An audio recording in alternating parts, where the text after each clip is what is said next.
Hey everybody, this is Roberto Blake helping you create something awesome today. Welcome to the first live stream in months and months and months.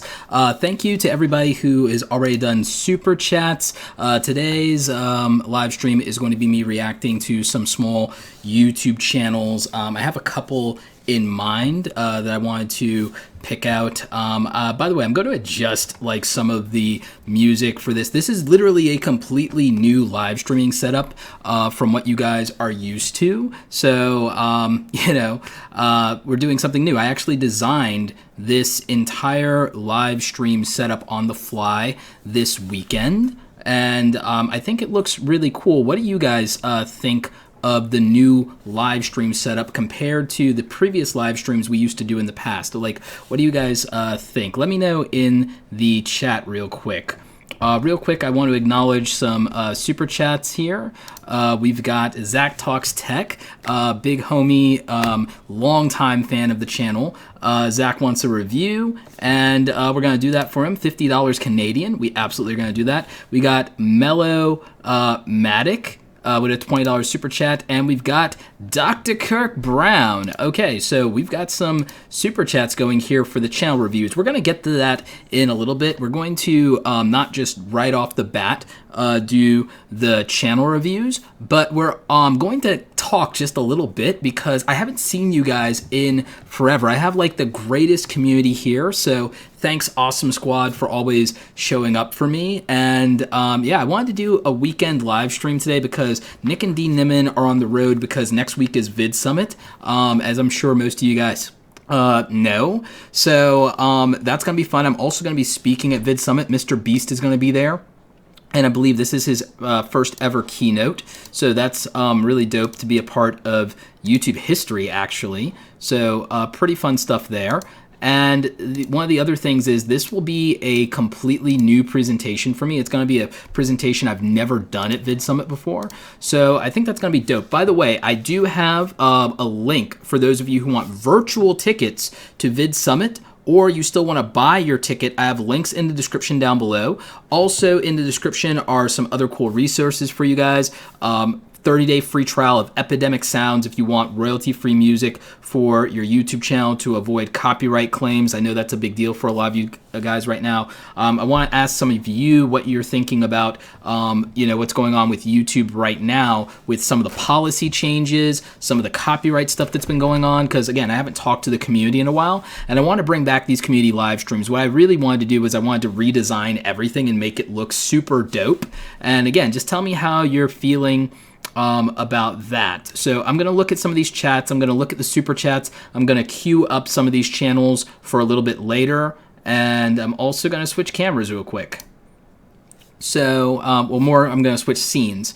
So, by the way, you guys, I have the YouTube Starter Kit. It is something that I put together to help any YouTube content creator that struggles with thumbnails, graphics, or even some of these live stream backgrounds. And I also put a lot of resources in it. There are over 160 downloads and Photoshop files and things like that in the YouTube Starter Kit. So if you're struggling with graphics, your thumbnails aren't getting the clicks that you need to get the views like we're going to talk about here while we're reviewing some of these channels, make sure you're checking out the YouTube Starter Kit. You can go to rblake.me/starter kit and grab that. Right now we have a discount code in the description for VidSummit that gets you 30% off. It's VidSummit 2019. That is for a limited time, and then that discount code will go away, so take advantage of it now. I'm also planning to add some more live streaming templates to the YouTube Starter Kit before the end of the year, and you do get all the upgrades and bonuses for free, so make sure you guys are checking that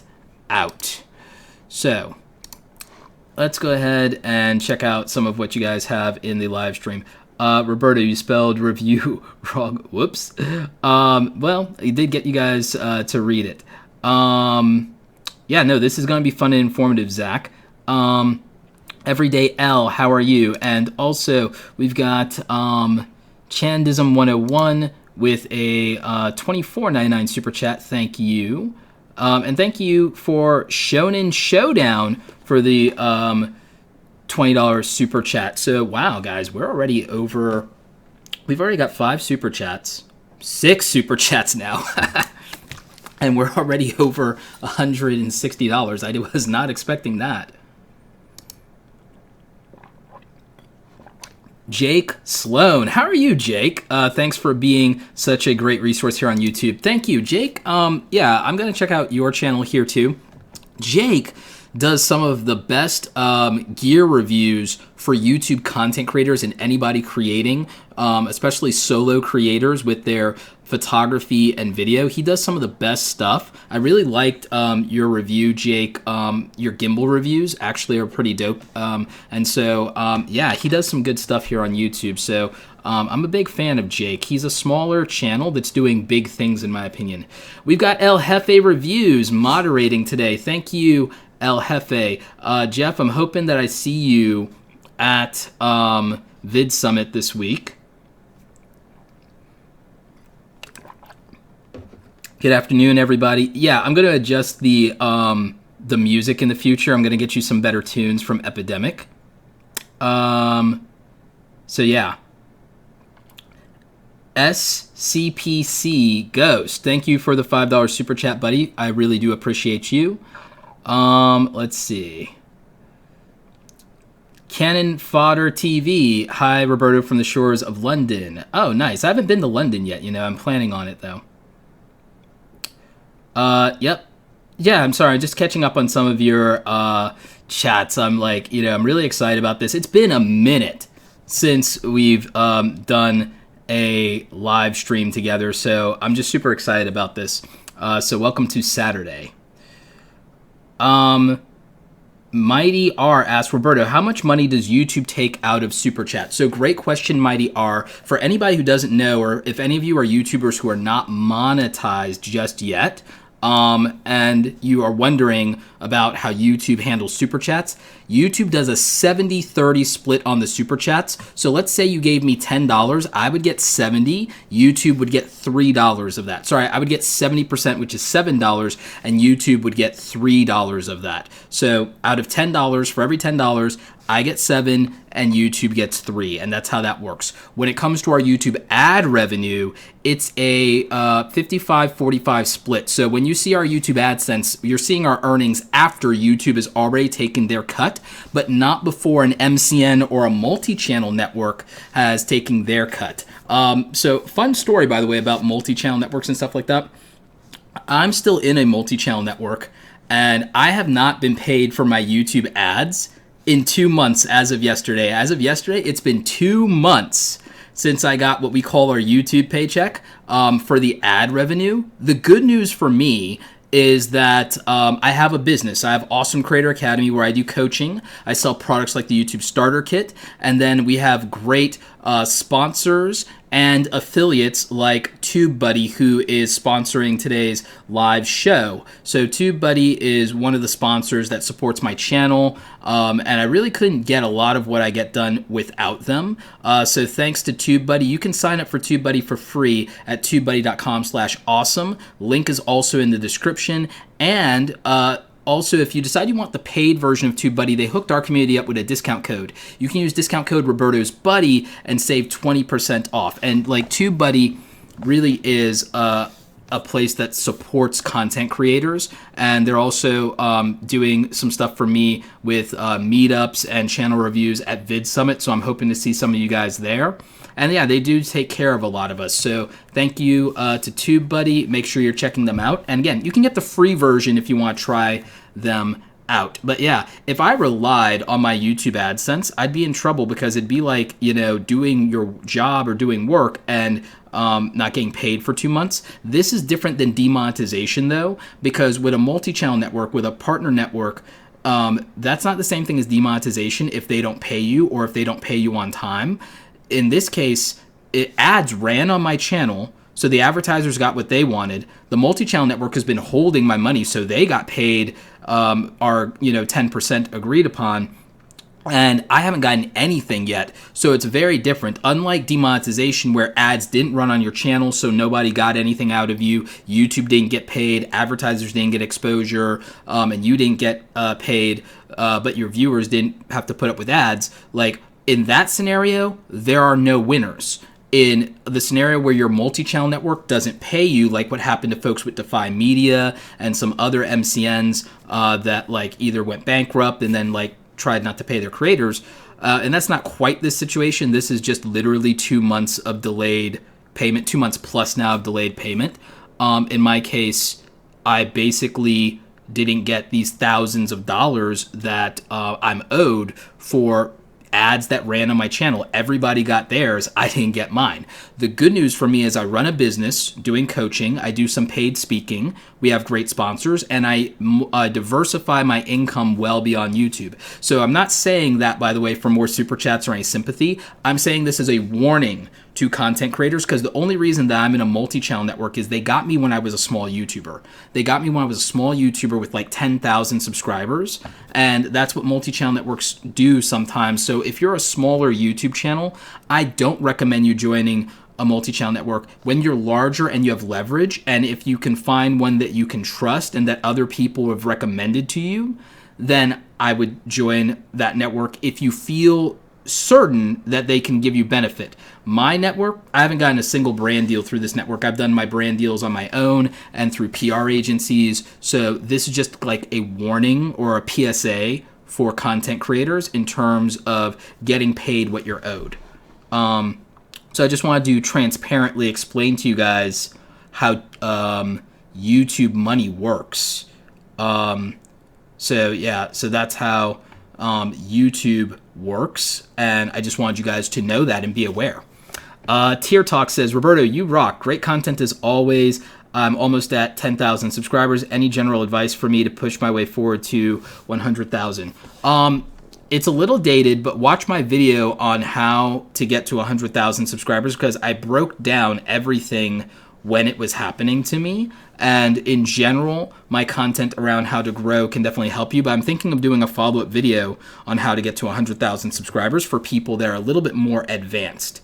So that's something to think about.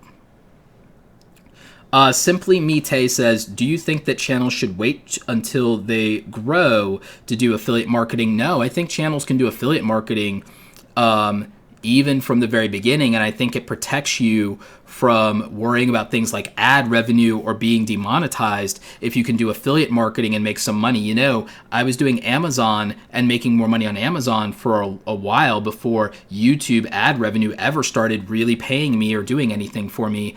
But with Amazon, at a certain point, I had actually got taken out of the affiliate program for Amazon, and that hurt at the time, because at the time I was making $1,500 to $2,000 a month off of Amazon. So losing that and being demonetized on Amazon was like, it hurt. But again, I wasn't relying on any one revenue stream, so I made up the difference, and that really mattered. So yeah. Frost FM says, are there any discounts going on with Awesome Creator Academy? I'm thinking about purchasing a coaching session either for YouTube or turning my music into a proper business. So Frost FM, right now we're running a 30% off on most of the products for Awesome Creator Academy for VidSummit. So you can use code VidSummit 2019 and you can get 30% off right now. And that also includes the YouTube starter kit in terms of things that you can get discounts on. So right now, you can also get 30% off of the YouTube starter kit if that's something you're interested in. So make sure you're checking that out. So yeah, really excited about VidSummit, like I said, by the way.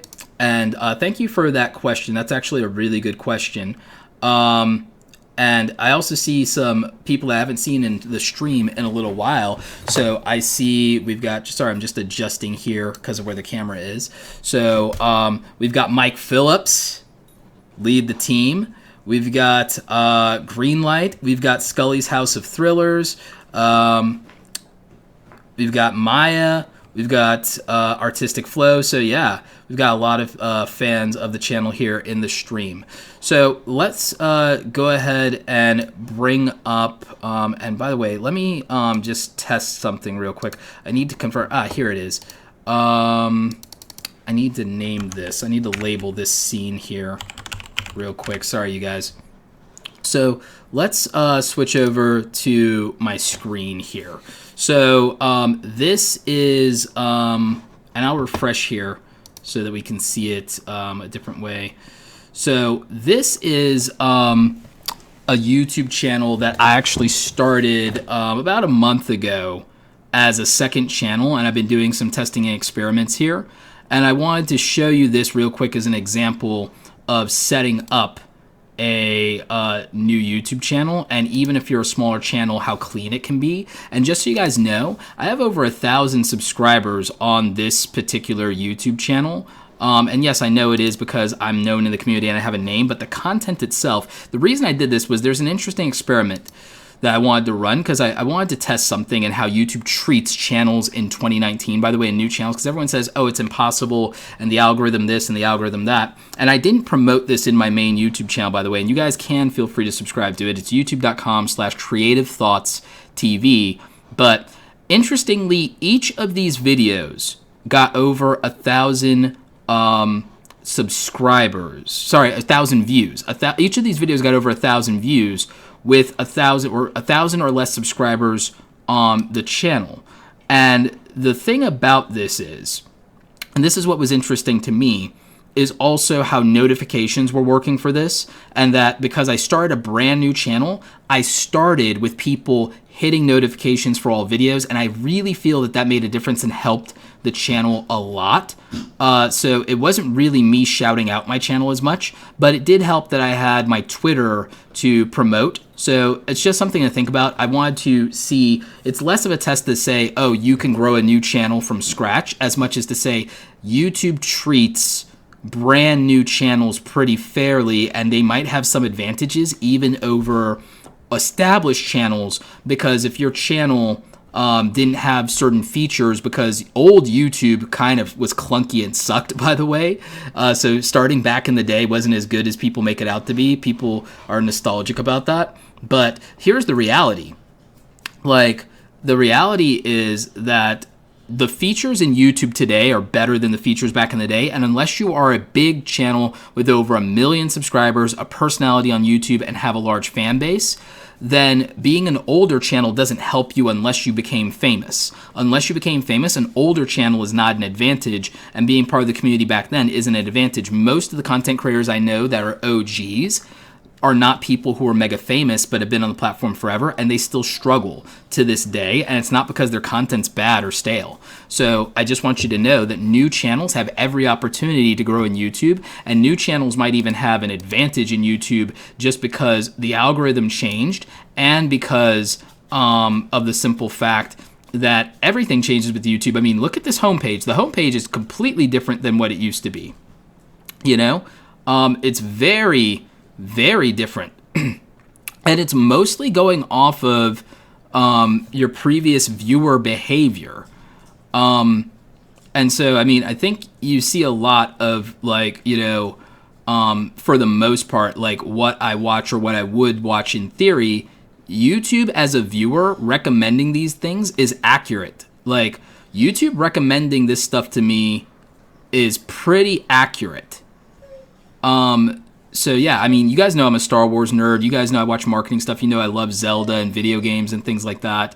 And yeah, I am in the Yang Gang. Hashtag Yang Gang 2020, secure the bag. So yeah, there's like, so I think that it's really obvious that if you're a viewer, the YouTube homepage and the YouTube algorithm is good for you if you're a viewer.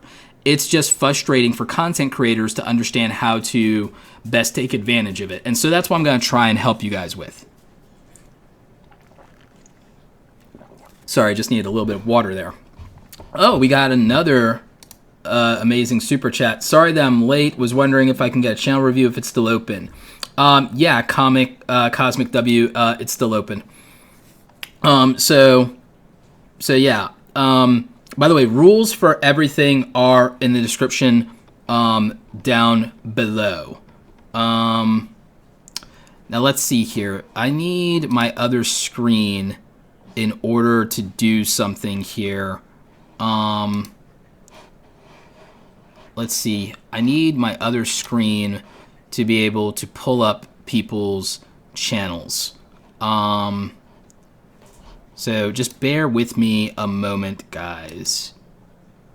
And I'll have to mute people's channels to avoid any copyright, because I don't want to deal with that. So while I set that up, just kind of bear with me a little bit and hang out in the chat, because I want to get these up and running. Excuse me. Throat is a little scratchy there. So let's see here. Let's see what we can do. And by the way, those of you who submitted super chats for channel reviews, here's something I want you guys to do for me.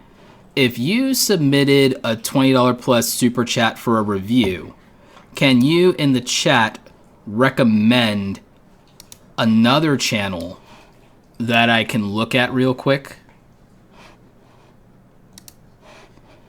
And also, I'm going to do something besides reacting to small channels. I'm going to also acknowledge some channels that have crushed it and that have come up that I think deserve a little bit of attention and some acknowledgement. And again, for the channel reviews for that, like, again, rules are all in the description. Even in the very first line of the description, I explain everything that you need to read the description for everything. So make sure you're doing that, because I'm not going to be responsible for people not reading the rules. All right. So, oh, by the way, share out the stream if you guys are enjoying this, by the way. Share out the stream. And so, yeah, I think I've queued up everybody that did a $20 or more super chat, except for, I think I didn't get Zach. Hang on. So let's get his channel up there. Okay. So, yeah, so I think those are the ones. I think that's pretty strong. That's a good lineup. That's a good lineup, right? So let's see. I think we have those.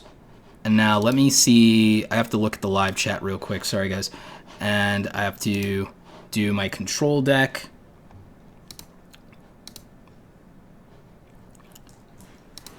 And yeah, again, real quick, before we get into looking at these smaller channels or these growing channels, just a big shout out to our friends over at TubeBuddy. Go check out tubebuddy.com/awesome. Install TubeBuddy today for free. If you want to do the paid version of TubeBuddy, you got a 20% discount code, Roberto's Buddy. All links are in the description down below, and that does support the channel. And thank you to TubeBuddy for supporting content creators. Again, we couldn't do what we do without great companies helping creators. So big shout out to our friends over at TubeBuddy. And also real quick, I want to acknowledge a few super chats before we lean in. So let's see here. We've got a super chat from, is this a $5 super chat from Therese Williams. Therese, thank you so much. Love your stuff, man. You encouraged me to dive deeper into diversifying my income as a freelancer. Recently landed a long-term video editing gig. Yeah, that's what I'm talking about, Therese. Congratulations. Like, people clap it up for Therese, like, hustling, doing the real grind.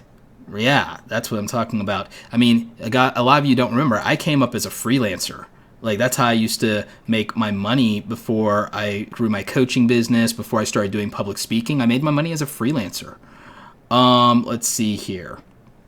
So yeah, smash that like button, share this out, make sure people see it, give some people an opportunity to come into the stream. Amarika says, I think this might be my first Roberto Blake live stream. It's while it's been on, sort of been on one before, but stream had failed. Oh, okay, nice. Let's see. Space Dawn Productions, would you trade stock for consulting advice? Probably not. Let's see.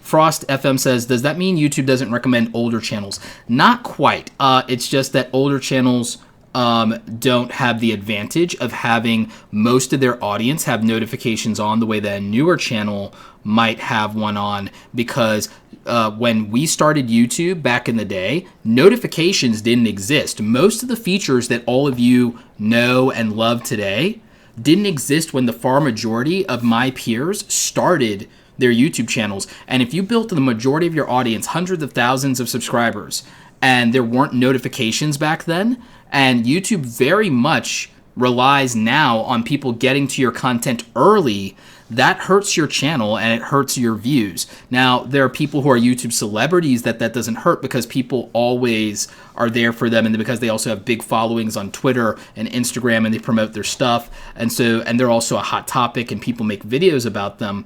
So, that is like what... So that's what that happens, where people's stuff doesn't get promoted as much if they're an older channel. I have several friends that have like 200 or 300,000 subscribers that this is happening to, and it affects their channel. But thankfully, they're diversified.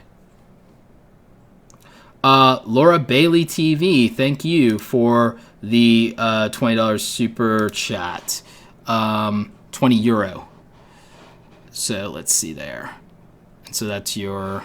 Okay, so we got that queued up. Why did I say queued up? Yeah, guys, please share out the stream. And thank you for the literally hundreds of you that are watching live. This is great. Like, this might be one of the bigger live streams going on right now on YouTube. So that's actually pretty dope. So yeah, we're about to look at these... smaller channels real quick. Let me just get set up here. And also, real quick, my dogs are under my desk. Just so you guys know, my dogs are literally under my desk, like, I guess taking a nap, but like wagging their tails. Like, it's just like how they roll, I guess. But let's see here. I think you might be able to literally hear one of them whining right now. Anyway, let's go ahead and queue up some of these channels. Let's start with something unexpected. Let's start with a beauty channel. So here we've got Laura Bailey TV. Laura's got a cruelty-free beauty YouTube channel. So, okay. This is obviously not the content that I would be watching on YouTube, but it is something that I research, because I actually have a lot of clients that have beauty channels, believe it or not. And I've also gone on a couple of podcasts hosted by beauty YouTube channels talking about the business side of the industry. So I like that this is cruelty free, by the way, because I'm actually very much an eco-friendly type of person. I grew up on Captain Planet. What I will say right off the bat that impresses me is I think that these thumbnails aren't bad. I think that these thumbnails are actually pretty good. And this is a channel with less than 1,000 subscribers, so it's right on the cusp probably of being monetized. I like that you have some really consistent thumbnails for the most part, and then you have some different styles that you're doing. So very impressive, and some of your most popular videos are in the last couple of months of this year. So that's actually really good. Here is an issue I see with your channel. You don't have any specific playlist on the homepage. You have playlists that you've created, but I think that you should have something like this Jeffree Star makeup playlist on the like somewhere in the prominent area of this channel, maybe right under uploads, or right at the top there. And I'll tell you why. I'll show you something with my other channel, my secret channel, Creative Thoughts, right? So the thing that I did was, yes, I have the most recent uploads for people, but then I did a playlist for personal development and one for business development right here. And it makes the page feel a little bit more filled out, even without people scrolling that much. It really makes a difference. Now, because we are also a subscriber, I don't think the trailer shows up, but the trailer does exist on my channel there. So I think that you have playlist, but you're not using your playlist on your homepage as a design element, and you're not pushing people to content that they might specifically care about. So I think that people would probably care a lot about, say, this Jeffree Star makeup. And if you cover another YouTube makeup guru, then I would like kind of build out the homepage kind of around that. So just something to think about. The other thing is that playlist, if you make playlist, make descriptions for your playlist, because that also helps with YouTube finding an audience for your content. The more descriptive your stuff is, the better. So that actually really helps. Something I'm going to show all of you is a really good way to grow your channel is to figure out what the most popular content is on your channel and then make more content like that. Most of the stuff here that has been popular for you, the perfume stuff is actually working. So I would have highlighted that and I would do that more often. So the perfume stuff and cruelty-free perfume. So I think you're a go-to resource for cruelty-free stuff. So I would make sure that I love the fact that in your titles, cruelty-free appears in all your titles, because I think that's really important. And I want to test something. I want to see something. And this is our first one, so I'm going a little bit more in depth because I meant to keep these shorter. Cruelty-free makeup. Okay, YouTube, do your thing. So my issue is that you are not ranking for cruelty-free makeup, so you need to think about how you can do that. So if I were you and I was trying to rank for cruelty-free makeup, I would use TubeBuddy's Site Explorer and then look at the most used tags here for cruelty-free makeup and these related searches. So that could be very powerful for you. Let's open up the TubeBuddy Keyword Explorer real quick. And again, thank you to TubeBuddy for sponsoring our stream. Cruelty-free makeup. Cruelty-free makeup. Explore. Let's go exploring.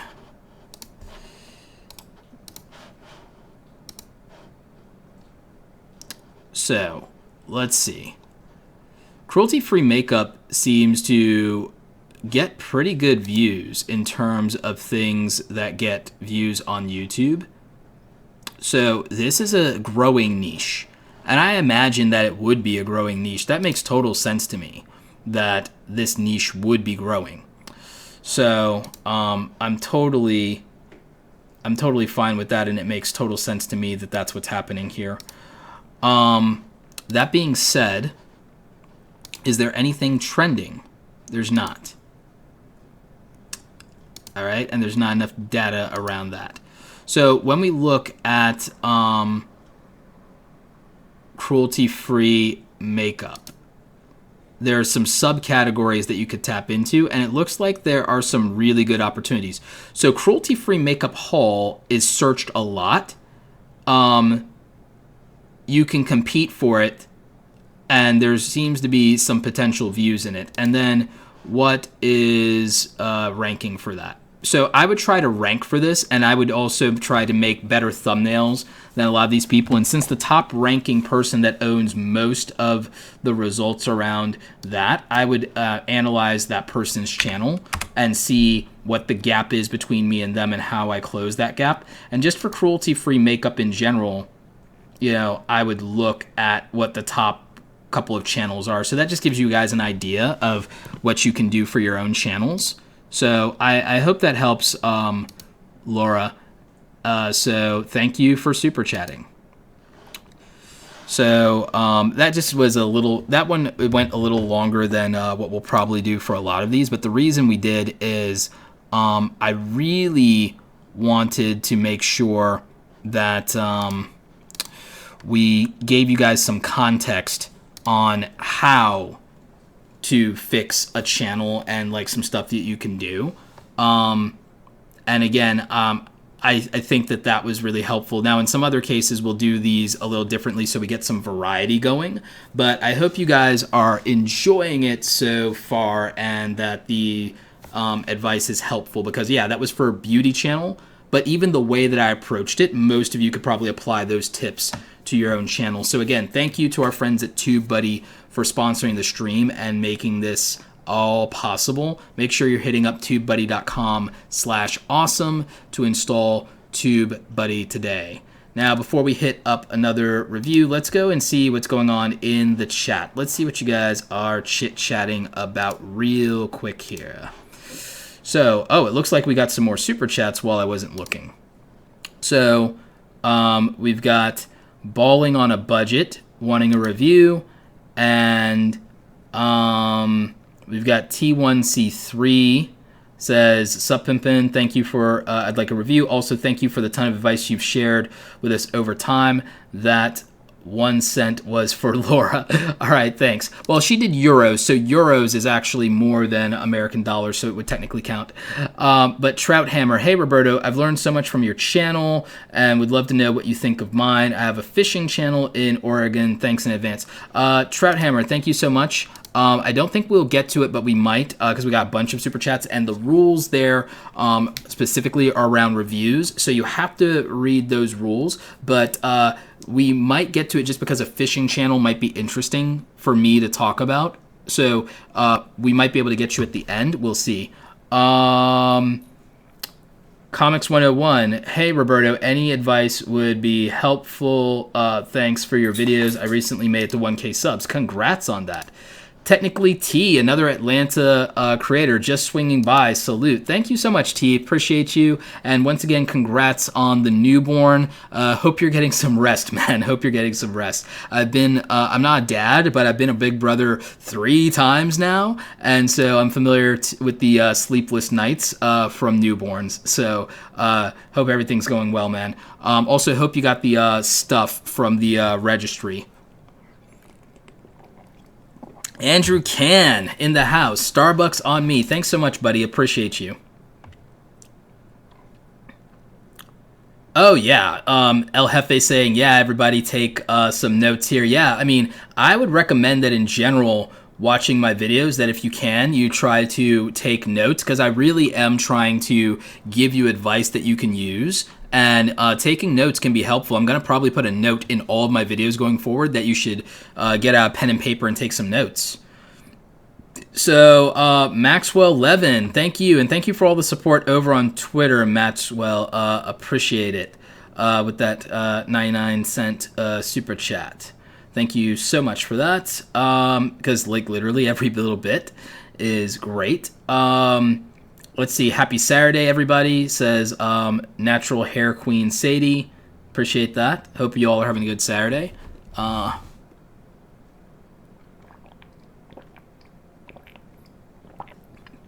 that's good. It's good stuff. 13 servings of fruit. Let's see.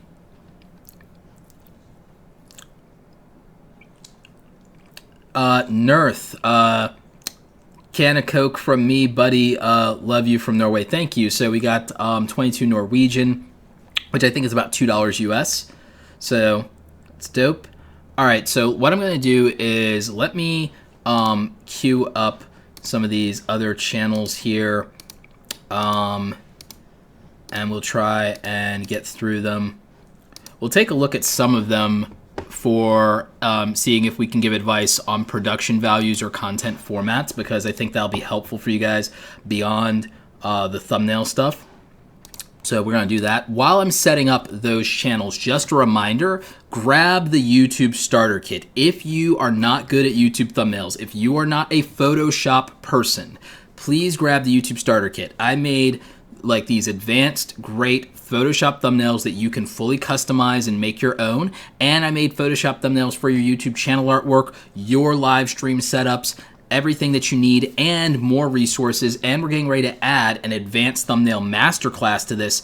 And so it's over 160 resources. It's only $99, but right now we're running a 30% off discount code VIDSUMMIT 2019 because of our friends at VidSummit having me speak at that conference with Mr. Beast, Casey Neistat, and Peter McKinnon, Katie Morden, and so many others. Since I'm speaking at VidSummit, we're doing 30% off of the YouTube starter kit, so you could grab that. Also, I'm doing 30% off on my coaching if you use that code at awesomecreatoracademy.com. So links is in the description, and the discount code is VIDSUMMIT 2019, but it's only available for a limited time. I think it's like we set it up for like a week, and that's it. So make sure you're checking that out. Links in the description down below. Check out the YouTube Starter Kit, guys. Again, it's a product I made with you guys in mind, and literally 1,000 creators have gotten the YouTube Starter Kit and are happy with it. So make sure that you're grabbing that while it's on sale and just take advantage of that. So let's see here.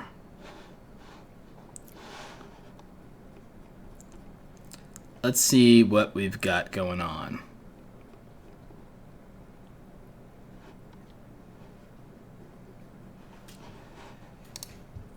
All right, and I just need to check the live dashboard here. And again, thank you guys so much for watching the stream. Please share it out, let people know, and yeah, let's get on with the show.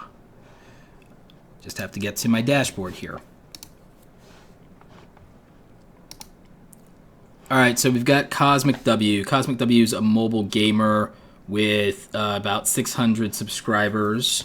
Let's see what we've got here. These thumbnails aren't bad, actually. These thumbnails aren't bad, and it definitely tells me what's going on with the game, but it looks like some of your older thumbnails were actually better, and like they had some more consistency and a brand to them. Let's see what's going on with this. Let's see what's going on here. Because, I mean, these thumbnails are good, but I think your branded thumbnails were better before. Let's see what the most successful thing on your channel was, and then we'll actually look at how you're making your content and see if we've got any advice. All right, so check this out, guys. This is more proof. This is more proof. What more proof do you need that small YouTubers can make it, right? So this channel has less than 1,000 subscribers. I hear all this nonsense about how small YouTube channels can't grow and how you need a shout out and you need help and you need all of this. This channel doesn't have even 1,000 subscribers. He has one video that has, and yeah, it's from a year ago, but this video has 26,000 views. Views are what are going to get you subscribers. YouTube doesn't even promote your videos to all of your subscribers. Having subscribers doesn't help you as much as you guys want to believe it does. It's culture, it's clout, it's marketing, but it doesn't really help you a damn in the algorithm to have subscribers. If anything, it probably hurts sometimes. Like, views in many cases are going to get you the things that you want. Getting subscribers unlocks features, so I understand if you're trying to get to 10,000 to get all the features, that's all you need, really. You need 1,000 for monetization because that's a form of community vetting, and 10,000 to unlock everything. But after that, you don't really need more subscribers. You just need more views, and more views would get you more subscribers, not the other way around. That's why view to subscriber ratios are nonsense, and the current algorithm, the culture has to change. You cannot judge content based on ratios anymore. Ratios are meaningless. All that matters is how the people who got the video feel about the video and what they had to say about it and what their experience was. That's really all that matters, and whether the video objectively looks good and sounds good. Because I'll tell you what, views do not mean quality. Views are the worst metric for identifying quality. There are plenty of small YouTubers making content better than Jake and Logan Paul's content objectively. Sorry, Jake. Sorry, Logan. There are smaller YouTubers making better content than the Paul brothers. What is popular is not necessarily what is good. That doesn't take anything away from their talent or their ability, but to say that, by the way. That's just to say that what is popular has nothing to do with what is quality. Anybody ever go to high school? Remember how that plays out? Popularity ain't worth that much.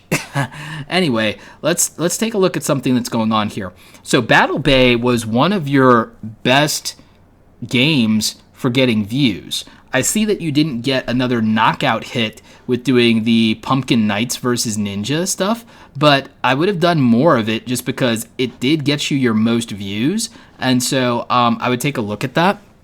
And I know that you're a mobile gaming channel, so you probably go from series to series. But, it looks like like, so that's, let's look at some other stuff that's going on here. Let's try and look at let's look at one of your more recent videos and then look at some of the SEO, and let's see what we can figure out. So let's look at your latest video and see what's going on there. It's been out for 2 days, but it doesn't look like you're getting views. I've never heard of the game Super Mecha Champions. So, all right, so everything for you is going to be gameplay based. So that's fine. So there's nothing really to talk about for editing and production quality. And to avoid copyright, we're not going to do any audio. So that's not an issue for you. You have the links that you need for the downloads, because I know you're probably trying to get downloads so that you could later get a sponsorship, and so you probably need to prove that. So those are probably tracking links. So respect on that. You're using no copyright sounds, so you're protecting your channel from the beginning. Nice. You're linking to your playlist for people to watch more videos. Very smart on your part.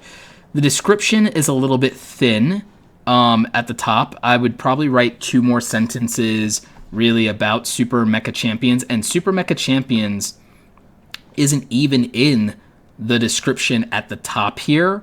And so I would do that and make sure people know a little bit about the game, because I think that that would help you with getting classified for people who care about that game. So let's see what TubeBuddy says, that you are only ranking for these 2 things. I think you need to try to rank for some other things. And then in terms of best practices, your thumbnail wasn't high res. So try and make your thumbnail 1920 by 1080. So make it HD quality. You're not sharing on Twitter. If you can't afford captions, I don't blame you. That's fine. Don't worry about it. You do have info cards and an end screen, so that's good. I would say that for you, because Super Mecha Champions, let's look that up in YouTube. Let's see what's going on. Super Mecha Champions. So YouTube immediately recommends the following phrases in autocomplete. Pro Firefox, gameplay, all mecha, Gabriel, Trader, Andromeda, tips, review, PC. Okay, so that's what it's literally immediately recommending. And so you aren't using any of those things in the description of the video, and you're not using any of those things aside from gameplay in the tags, but it's not in the description, and it's not in the title. I would have went with Super Mecha Champions gameplay, team deathmatch, Firefox's tactical attack. So yes, it would have been a longer title, but when you're a smaller channel, I would go for that longer title to try to get the video pushed to people who care about that thing. So I would have used a few more tags, and I would have filled out this description a little bit more, and I would have used those recommendations, not keyword stuffing, but I would have like focused on this a little bit more when it comes to the titles and the description, if nothing else. And so then what does it recommend for gameplay? Android. So I don't know if this is Android or iOS only, so maybe that's helpful to tell somebody. So if I was making a video like this, I would try, especially for people who are beginners to the game, to make the description not super detailed, but I would try to make the description a little bit more helpful to someone who's thinking about picking up the game, because I think that's who the viewer is. I think the viewer is people who are playing the game or might play the game. So think about who your viewer is and make the description for somebody who, because looking at this is kind of cool, and maybe I want to play this to have something like when I'm in an Uber or in the airport or whatever, because this actually looks pretty dope, and these graphics are nice for a mobile game. So I could be into Super Mecha Champions, but your description doesn't tell me really anything about that to help me decide to play this game and to watch more content from you or anybody else in the community around this game. So I hope that makes sense, Cosmic W, but I think there's a lot you can learn from this. I think that you at least have great thumbnails, which I'm really big on. So I really do appreciate the effort that you're putting in. And I just think that really best practices, I think that if you're under 1,000 subscribers, there's probably a lot of best practices stuff that you might not be doing. So that should just be, I think, helpful advice to everybody. So I hope everybody caught that, and I hope that helps. So yeah, I mean, what do you guys think? Do you guys think that that was good advice that I gave Cosmic W? And also, I need a little bit more light on my face for this stream. Where's my phone? I can improve the lighting situation here just a little bit. Boom. There we go. Actually, I think the problem is more my backlighting than anything. So, guys, just give me one quick second, and this actually will let me use my "We'll be right back" screen.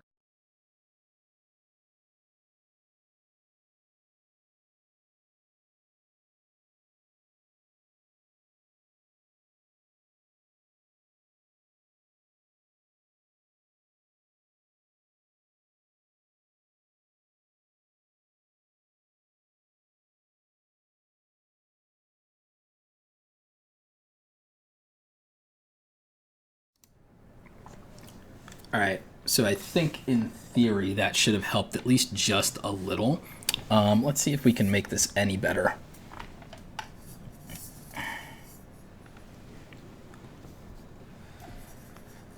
Nah, I think that backlighting is just going to screw us pretty much.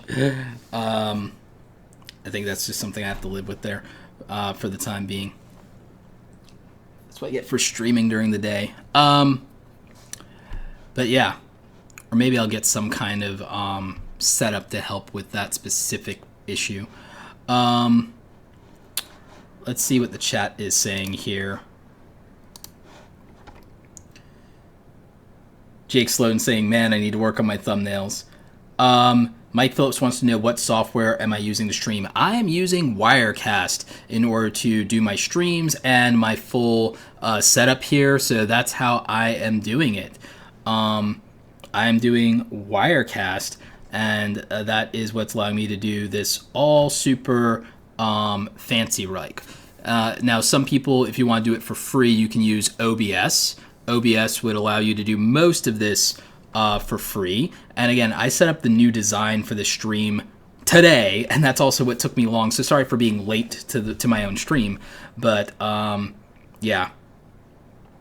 Also, shout out to Nick and Dee Nimmin, who are not streaming today. I'm kind of filling in, so welcome to the community stream. I think I'll definitely start streaming whenever the Nimmins can't, because I think that could be practical, and that would be actually really good for me. By the way, I'm not going to disable the replays anymore. I am going to label them as replays when I'm done, but I am not going to unlist them, so they'll be available for you guys in the future when we're done with these. So yeah, pretty cool. Let's see. Under 1,000 subscribers, I do believe that you can try out different content in your niche. Diamond Invader. I think that's a really great phase for experimenting because you haven't made expectations for people yet. You haven't set expectations that you have to deliver on just yet. So when you guys are smaller channels, you can experiment and you can try out different things, and that would help you to find your footing and find what works for your channel. And so I would definitely recommend you look at that and see how that could benefit you and how that could help you. Let's see here. I need to duplicate a shot here, and I need to make a quick find and replace. So yeah, sorry, I have to do something real quick with my stream to make it accurate. But I think in a minute we will close super chats here in a minute.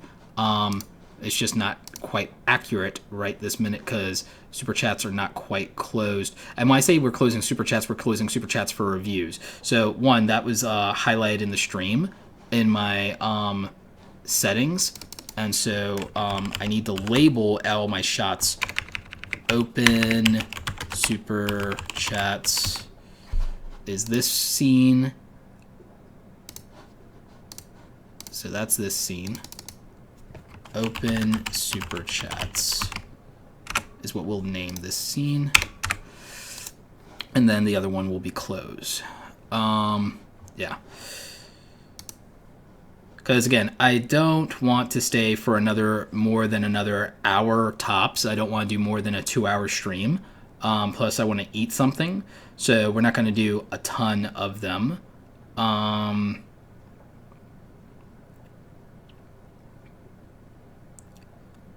Let's see. Trout Hunter just found the rules. So we'll try and do that since he did another donation. Let's see here. Clover Tack. Good to see you, buddy. Being considered for membership into Professional Outdoor Media Association. Your tips helped across all mediums, bro. Thank you for that, Clover. Appreciate you. And so, yeah. And I'm glad that things are working out for you, buddy, because I know for channels that do things like firearm safety, that can be challenging on YouTube right now. So, appreciate you. Oh, we just got a new member. We got Cosmic W as a member supporting the channel through membership. So that's actually pretty dope. Yeah, welcome to Awesome Squad. Now, I don't have a cool soundboard unlike the Nimmons. We'll work on that. I'll reach out to Rode and see if they'll send me the Rodecaster. But yeah, thank you for joining the channel membership and supporting the channel and the perks on the way. So yeah, we're not the Roberto Naughty, but we are Awesome Squad. We are #Awesome Squad.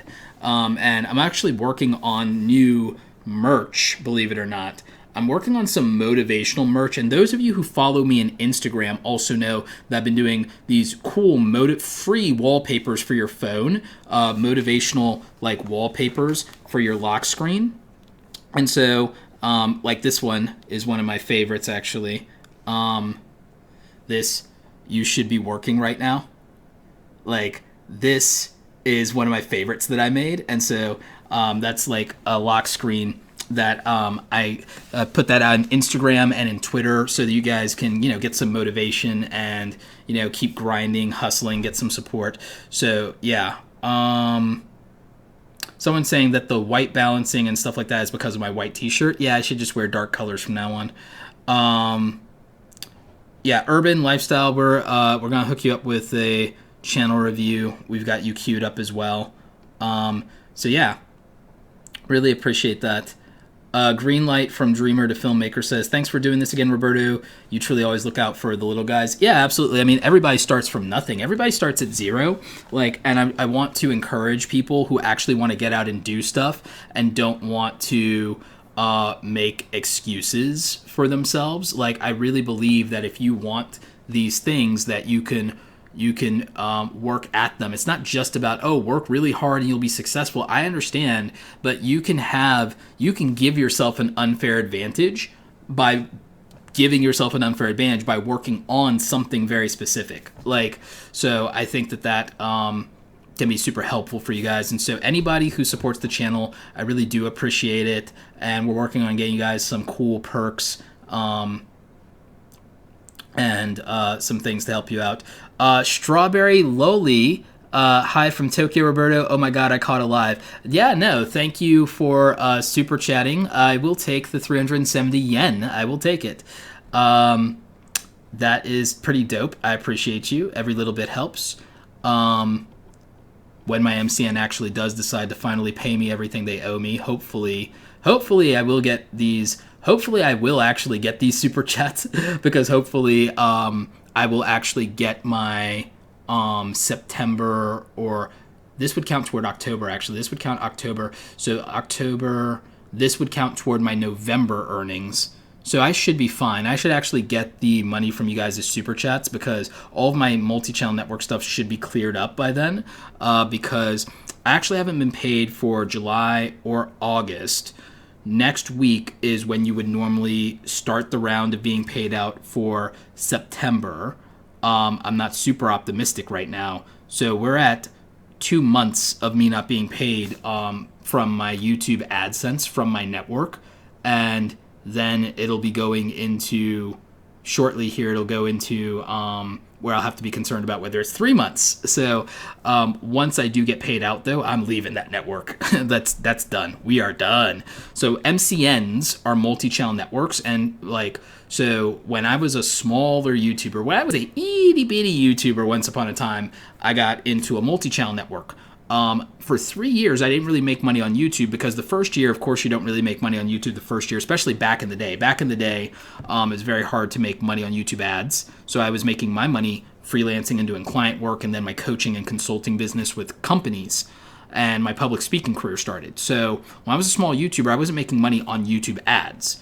I was in a 50-50 deal after $300 with a multi-channel network that got me early on when I was a small YouTuber. And so I was giving up 50% of my ad revenue for 2 years, which means all the way from 10,000 to 100,000, I was splitting half of my ad revenue with a network. So I wasn't even really making money on YouTube. Even at 100,000 subscribers, I wasn't making money on YouTube ads. So after that, I went into a 90-10 deal because back then, if you disconnect from a network, you lose all the financial analytics data, and I didn't want to lose that. And I was like, 10%, I don't care. I was making all of my money outside of YouTube anyway, so I just didn't worry about the 10%. Well, now the problem has been for the last couple of months that me and other creators in this network haven't been getting paid our ad money at all. And so I'm planning to leave the network. I told them that if there's ever a problem with payments again being late, that I'm out. So I gave them their notice months ago, and for a couple of months everything was fine. But now we're at literally 2 months since I've been paid on my YouTube ads. And it's not like being demonetized where ads didn't run. Ads ran, so advertisers got what they wanted. The channel network got what they wanted because they have the money, because YouTube pays out. But I haven't received my payment, which was already generally late because YouTube partners that are just with Google get paid on the 21st and 22nd. I was getting paid on the 1st of the month, and I was like, okay, that's fine. But then the 1st of the month became the 12th of the month. Okay, so literally almost, I was getting paid about 2.5, 3 weeks later than normal YouTube partners, about 3 weeks later. So already a month behind. Generally, in a regular YouTube channel's pay cycle, I was like 3 months behind. 3 weeks behind a regular YouTube channel's pay cycle. But I said, okay, fine, because I'm not worried about the ad money as much. All right, 3 weeks late, no biggie. But now, it's 3 weeks late from normal, but now it's a month late since last being paid, and now it's 2 months on that. So technically, it's 2 months based on what they normally pay me, but it's 3 months if I were not partnered and if I was a independent channel. So that's insane when you think about it. So again, it's just a warning to the rest of you. Do not join a multi-channel network if you're a small channel. I really regret joining a multi-channel network as a small channel, and it should have just been me and Google and YouTube, and that's it. But back then in 2014, the culture was different, and it was actually, everybody was partnered back then, and you thought that's what you were supposed to do. Because all the bigger YouTubers with were Full Screen and Defy and Machinima and Awesomeness TV and BBTV and all these places, and so you thought that's what you're supposed to do as a small YouTuber, and so that's what I did before I knew better.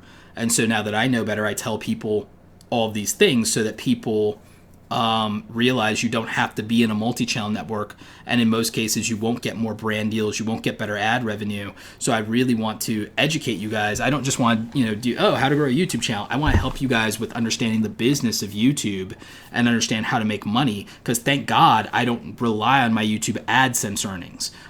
Thankfully, a lot of you support things like Awesome Creator Academy and things like the YouTube Starter Kit and thankfully, because of you guys' support, I've been able to do speaking engagements. I've been able to do my coaching and consulting business.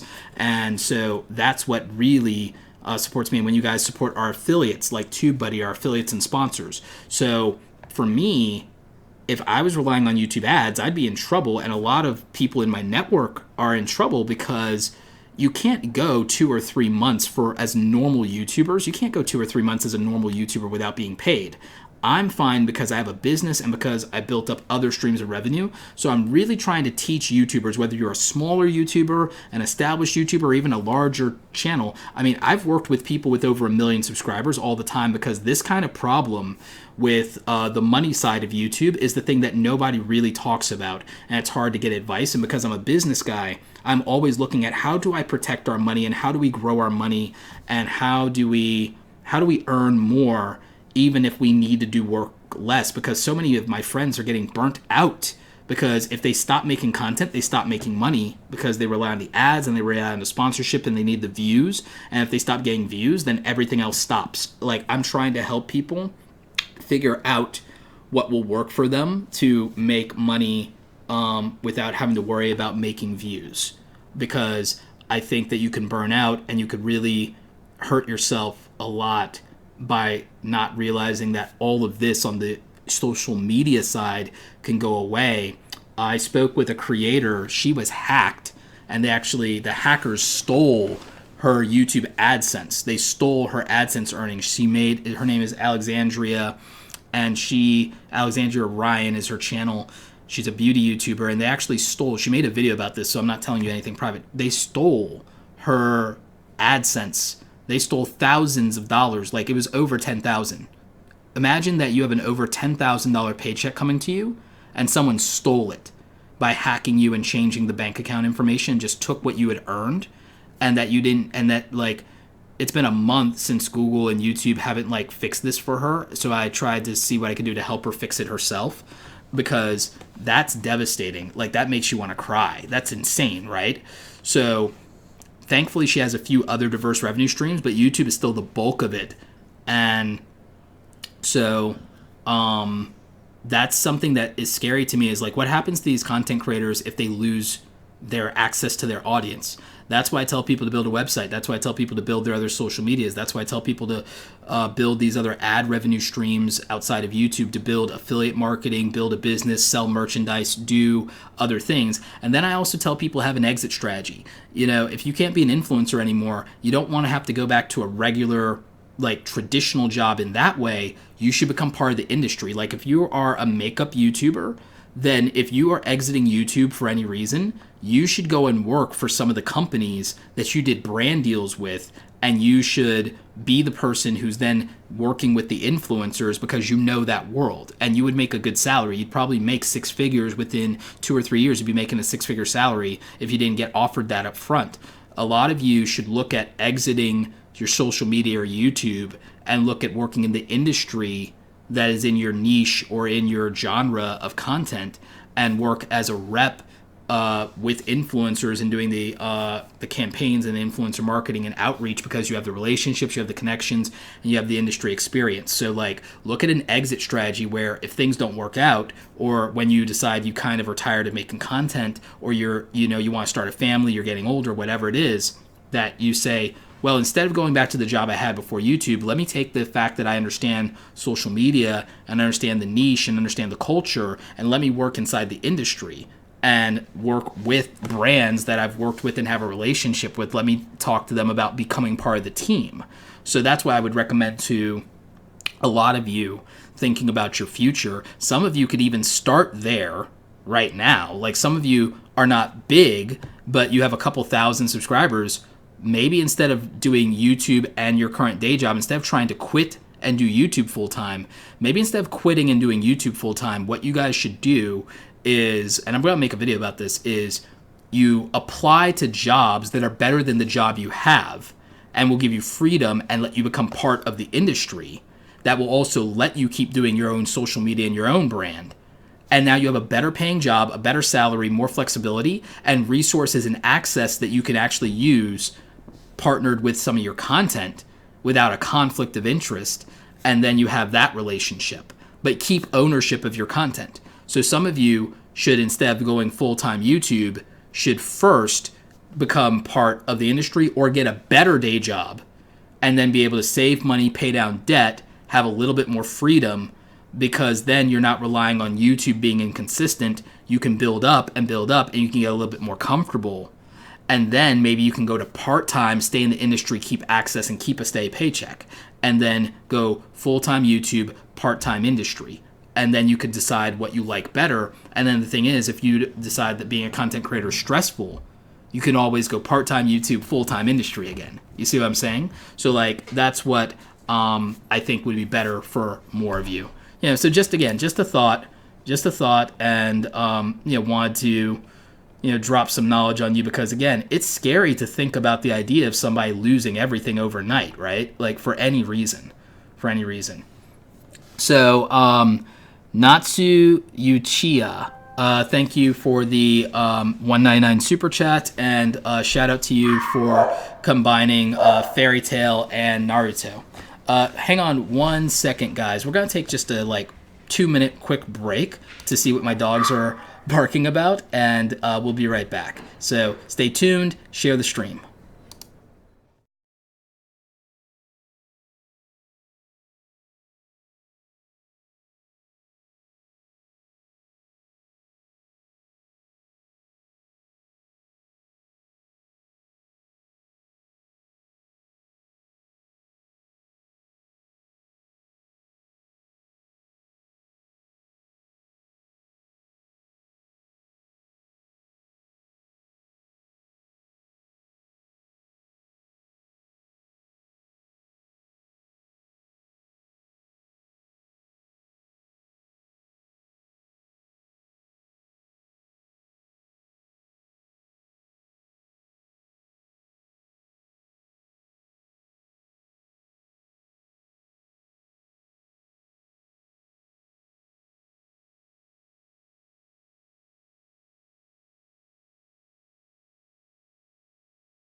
All right, and we are back.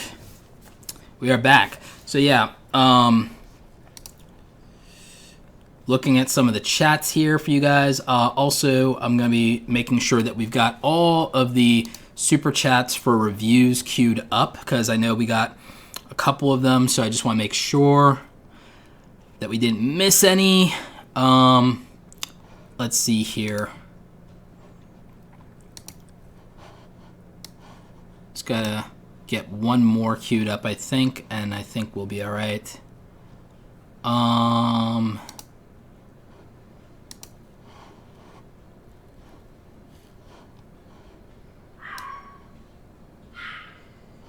Yeah, I think I got them. I think I've got everything queued up that we need here.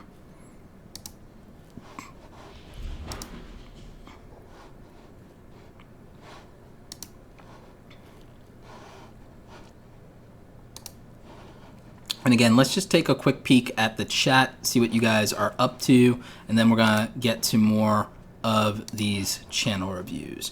Oh, Posh Notions just became a member. Thank you so much. Really appreciate you, and thank you for all the support over in Instagram.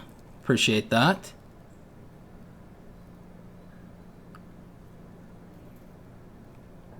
And yeah, the let's see.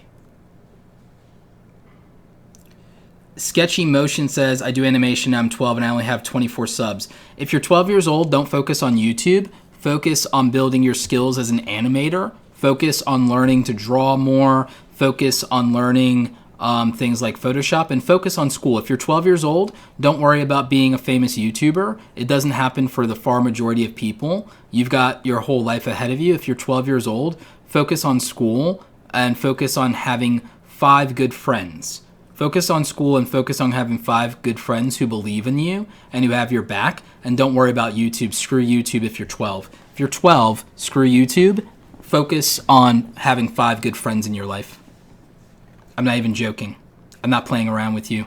Like, don't worry about YouTube. YouTube's a hobby for you. If you're 12, don't worry about making it on YouTube. Do not look at Jake and Logan Paul. In fact, I ban you from watching Jake and Logan Paul. And I want you to focus on watching Draw with Jazza. I want you to watch Draw with Jazza. And I want you to watch art YouTubers and art live streams. And I want you to watch Beanie Draws. And I want you to watch Odd Ones Out. And also Alex Clark and Jaden Animation. You're forbidden from watching vloggers, and you need to focus on school and having 5 good friends, and focus on your artwork. Focus on your artwork. Focus on having 5 really good friends. Don't do anything to hurt your parents, and you don't have to get good grades. You don't have to be a straight A student. But I want you to think about whether you want a career in art or whether you're making art for you. Because making art for other people sounds really good until you actually do it. And I did that for a living. And then you realize that you might be more selfish and that you might want to make things for you. And that those things may not always be compatible. So that's my advice for you.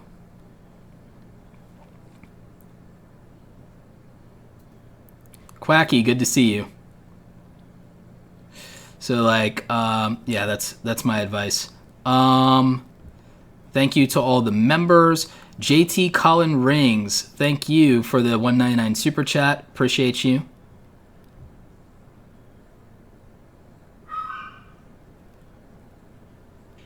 All right. Jenny O'Driscoll says, Roberto, I'm a teacher here. Great advice. Thank you. Thank you. Yep.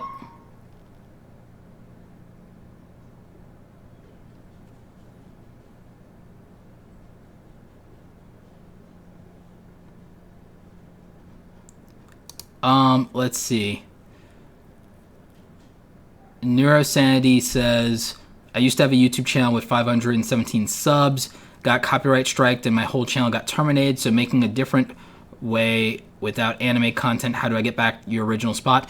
You don't, and you may not, because Naruto Explained, the same thing happened to Naruto Explained, but he had like a lot of subscribers. He had like, I think 40 or 50,000 subscribers, but then he made a new channel like I told him to, and just focused on Naruto, because before he was doing Naruto, One Piece, and I think Bleach, and Dragon Ball content, and I told him to just do Naruto and Boruto, and he did a new channel, and he surpassed his old channel practically overnight, and he's bigger than ever. So if your channel gets terminated, as much as it sucks, and as much as I don't like that, like, you might have to start over.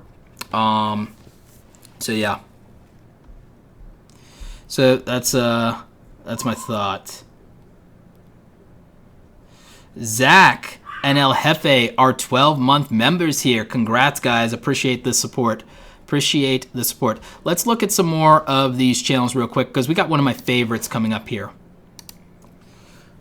So of the small YouTube channels that we could look at, my favorite probably is Jake Sloan, because I actually have seen his channel and watched his videos before this stream. In fact, you can see I'm subscribed to him. I'm actually subscribed to Jake. In fact, Jake, you get all notifications on, because you also don't upload more than like twice a week, so like I can handle that. But something you'll note about like Jake's got like 7,000 subscribers, so he's almost at 10K. And it's an interesting thing. Depending on the video, and this is what I want you guys to understand, subscribers don't matter. And Jake is perfect proof of this. So, Jake, for one thing, I think that if you take this gray out of the banner, that it works so much better without the gray, and you could just put white text. And I think I think get the fonts to match a little bit better, because you're really good at that with your thumbnails. So I don't like this gray. Maybe the blue that you have would work a little bit better. So I think I prefer that. Now, I like Jake's thumbnails, but I want to show you guys something. So Jake can get 2,000 views, 3,000 views on a video, but the day before he can get 100 views. The day before that, 400 views, so on and so forth. And then 3 videos ago, he'd get 3,000 views, and so on and so forth. And Jake is talking all about camera gear. And a month ago, he got 16,000 views and 20,000 views, and so on and so forth, because his stuff accumulates views over time, because gear works that way. And I'm actually looking at Jake's stuff, because I'm actually doing, as you guys know, a gear channel soon, another YouTube channel. So I'll have 3 YouTube channels soon, maybe 4, I forget. So I'll have like 3 or 4 YouTube channels, but because I do a lot of things and I'm just breaking them up now. But and I hired to help.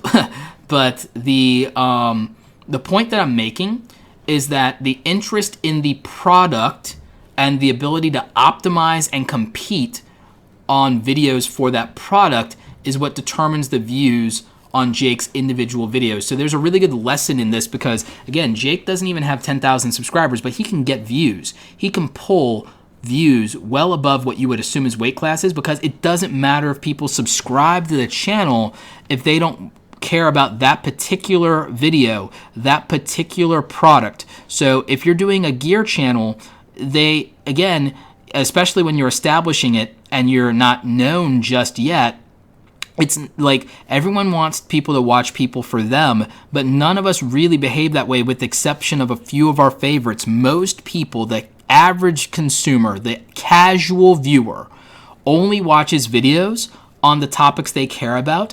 And if you miss them, you miss them. And that's all there is to it. So let's look at what the most popular videos are for Jake, and let's see if there's any patterns that we can pick up on.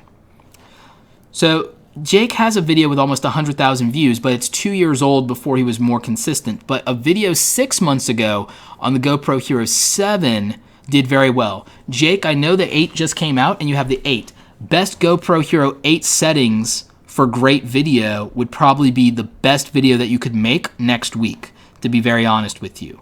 And doing GoPro Hero 8 versus the DJI Osmo Action would probably do really well for you right now.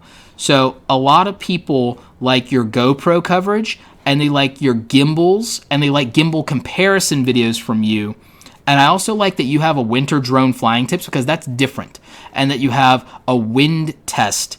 And so I like that you have a different take on these videos, and you have the drone stuff under specific conditions, like being in the cold. That's very helpful to a content creator who might be in a specific environment or traveling into a specific place. So really cool stuff there, and I think that that's practical.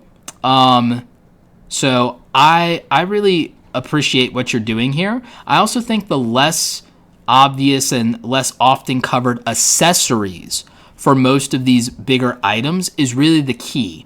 And I think literally if you go through all of your gimbals and you do a setup and how to balance video for all of your gimbals, and you do a settings and walkthrough for all of your gimbals, I think those will get more views, believe it or not.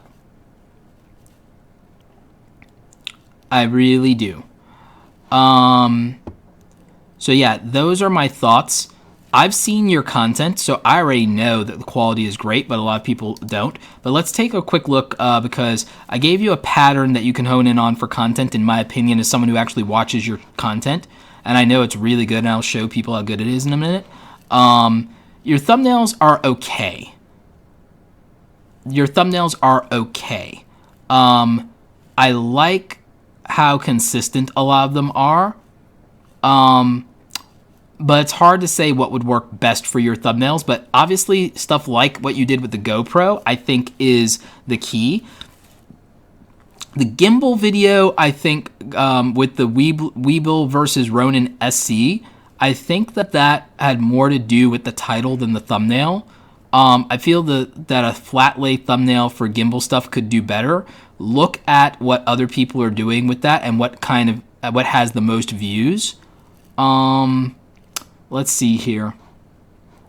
I want to show people that video views have nothing to do with the quality of a video. So we're going to click on your deity mic test video because I want to show people that a good video has nothing to do with how many views it got. Look at how crisp, look at how good this video is.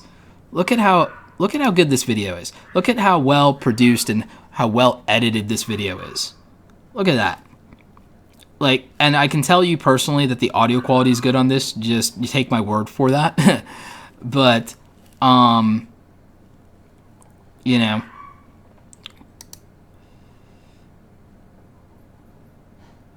he has multiple, you know, shots in here, so it's not all talking head. So I know some people, oh, I'm bored, blah, blah, blah, blah, blah. Look, no, he has some like epic shots and some things going on in here. So again, this is a quality video. Look at that environment. Look at that backdrop. This is a quality video. There is nothing wrong with this in aesthetic, in editing, in presentation, in style. There is nothing wrong with this video. There is no reason for this video to not be truly successful. And it's shot in 4K. Quality information. The deity microphones are an accessible, affordable product for most content creators. And so, and this is clearly a very good microphone test. So yeah, I there's nothing about this video being a bad video that should have it deserve only 137 views. So for everybody who thinks that video views are an indicator of quality, Jake just proved that it's not. Jake does some of the best quality video production and editing in YouTube for anybody doing camera gear. And he has one of the most fantastic and beautiful locations in the world to like be able to use. He puts out quality content and information, but it's just not getting the views. So let's look at some things that could, you know, affect that a little bit. So Jake doesn't rank for anything with these videos. Like, and by the way, that's not always going to make the difference, but for me, any of my videos that performed extremely well ranked. Anything that I've ever done that's ever performed very well ranked. And so I always feel that that matters. Now, something Jake does well is, watch this. So I'm doing a find search. So Jake uses the actual name of the product and the name of the brand quite a few times in the video and in the description, which is perfect. That's something that you definitely want to do.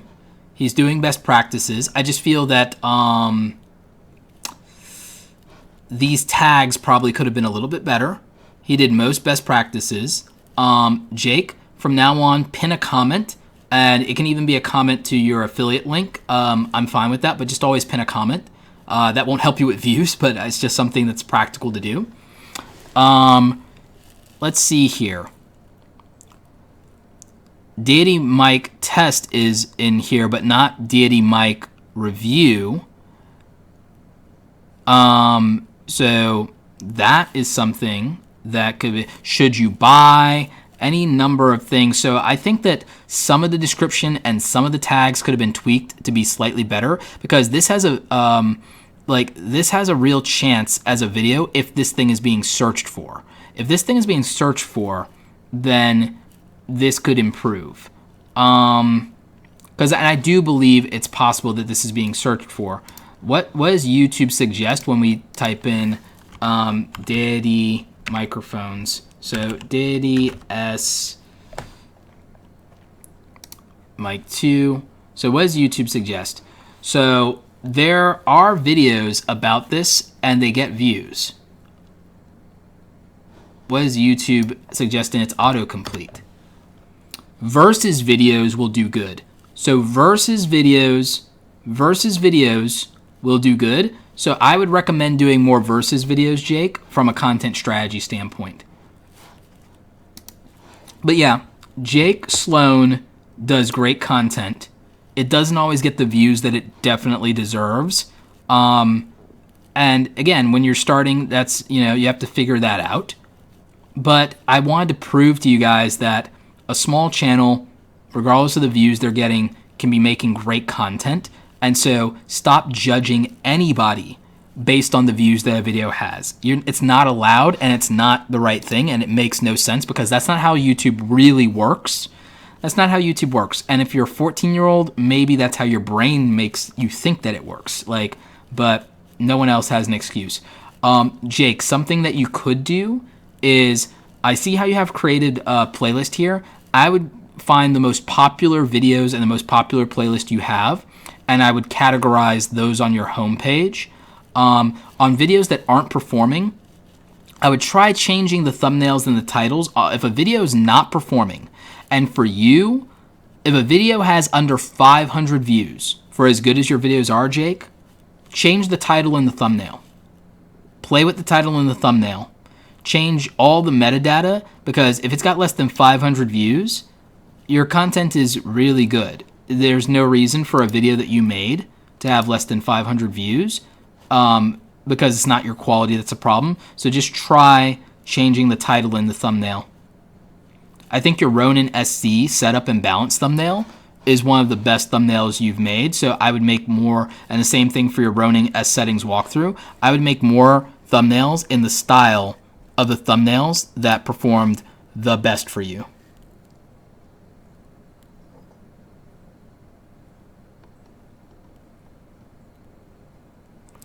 RBR Network, thank you for the $2 super chat. Appreciate you.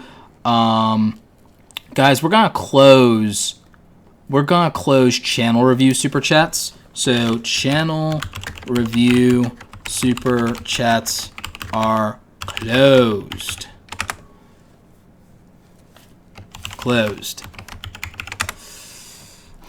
Yeah, so those are closed.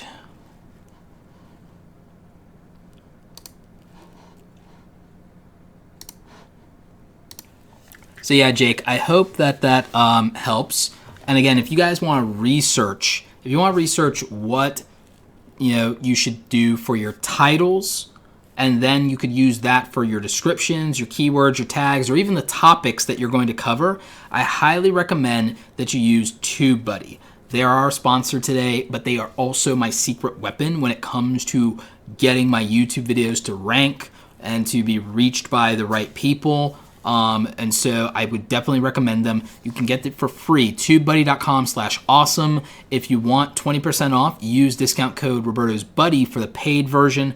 Highly, highly recommend this for you guys. You also can do great things like A/B testing with TubeBuddy and try different thumbnails and see what performs better, especially on your older videos that you think could be doing or should be doing better. You can see what the audience responds to. So check that out. Links, of course, for everything that I'm talking about are in the description down below. And, of course, all of my camera gear, my wonderful, wonderful camera gear, is linked down in the description below. So make sure you're checking that out. Those are affiliate links that do support what we do here over on the channel. So really good stuff there, Jake. Big fan of your content, honestly. All right, so let's knock out another one of these. So we got urban lifestyle. This one's a little bit different.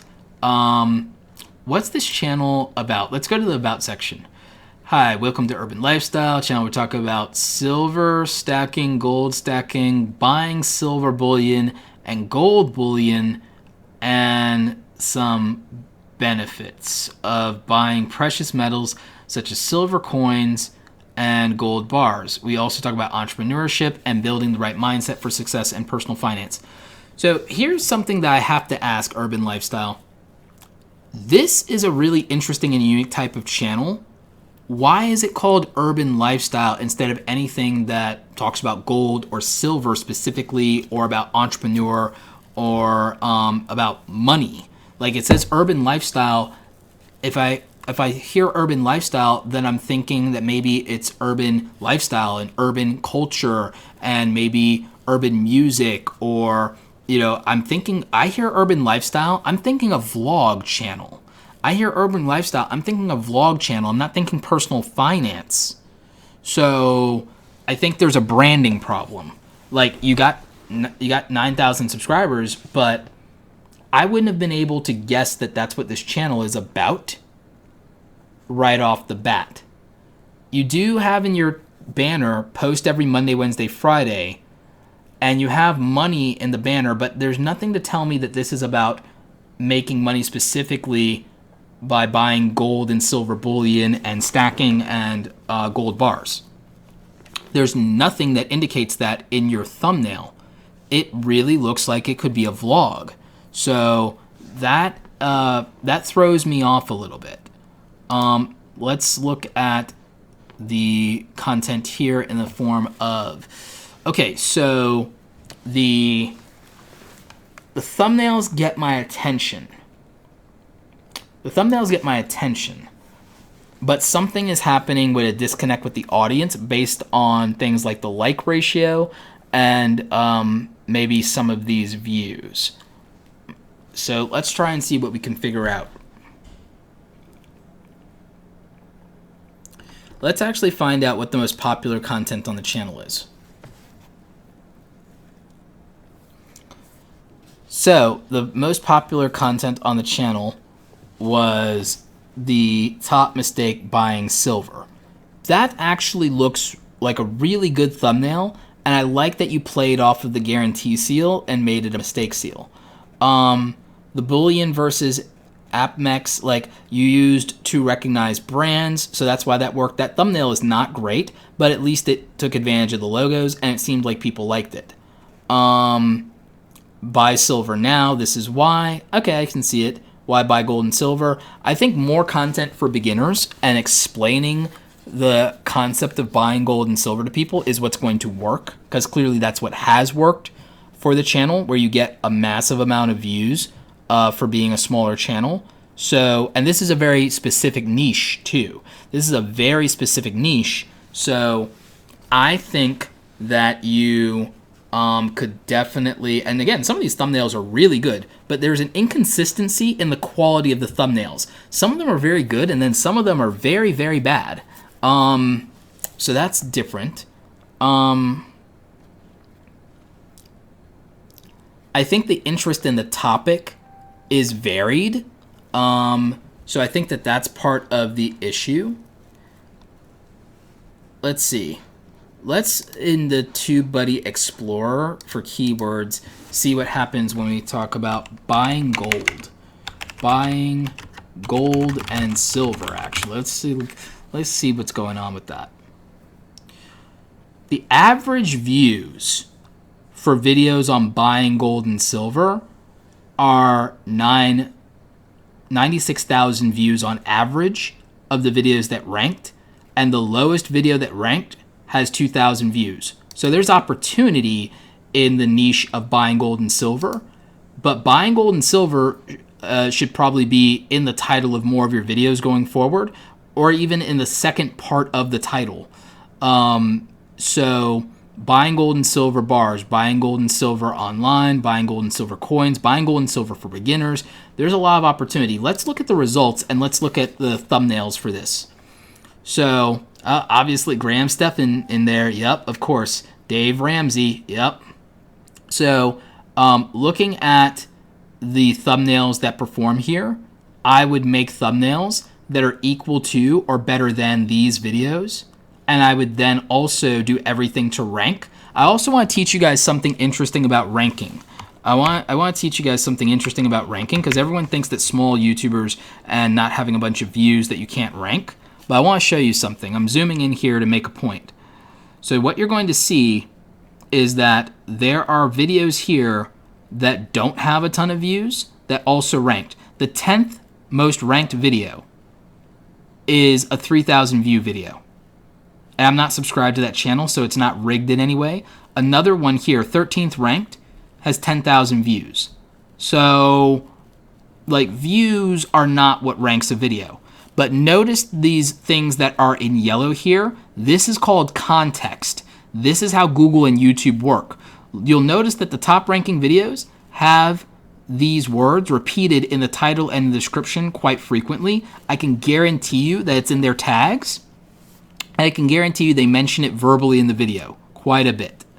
So those are the things that help you rank, clearly, even when you don't have a lot of views. And look, urban lifestyle ranks for a video, number 16, and it got 3,000 views. That's that's a lot for your channel size and for your channel as a whole. That's one of your better performing videos. And it's, I think, partly because it ranked. The thumbnail here is interesting, but I feel like it could have been better. And so, maybe that's a little bit of design. But yeah, there's clearly an opportunity to capitalize in this niche. And so I think it's important to try to rank the videos and then to just make a better thumbnail than other people so that you get clicks. And so you can be in that top 30 and you can get clicks for that. So that's TubeBuddy's Keyword Explorer. And that's how that works. So you guys can take a look at that. Now, real quick, we'll take a quick peek at one of the videos just for quality, just so that I can give some advice, because most of the videos we've watched have been just really good quality, so there's no advice to give on the quality of the videos and the editing.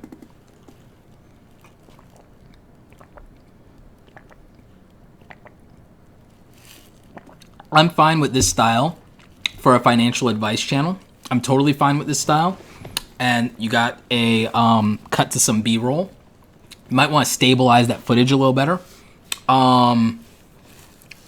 Either use a phone gimbal or in camera stabilization on a phone, or if you're using a camera, get a gimbal. I have links to some in the description. But what I will say is, if you're going to do whiteboard videos, look at a mentor of mine, Patrick Bet David. He does the Valuetainment YouTube channel. So take a look at that. With your microphone, consider tucking the wire for the microphone, if you're going to use a wired microphone, under your shirt. You can use electric tape or gaff tape. So gaff tape actually doesn't hurt to rip off or whatever. So you can use what's called gaff tape, and you could actually tape that to your chest under your shirt, and then nobody will see that microphone, and it's wired. I have no issue with using a wired microphone. I used a wired microphone all the way up to like 80,000 subscribers. So don't worry about that. Yeah, try to limit camera shake with a gimbal.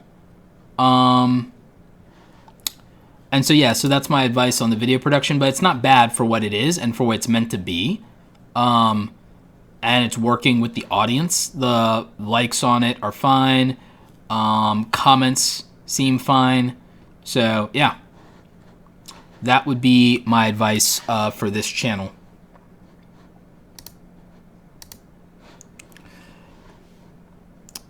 And see, now with the sun going down, now I get the benefit of these backlights. Sheesh. So let's see what you guys are saying in the chat. Let's see what we got going on here.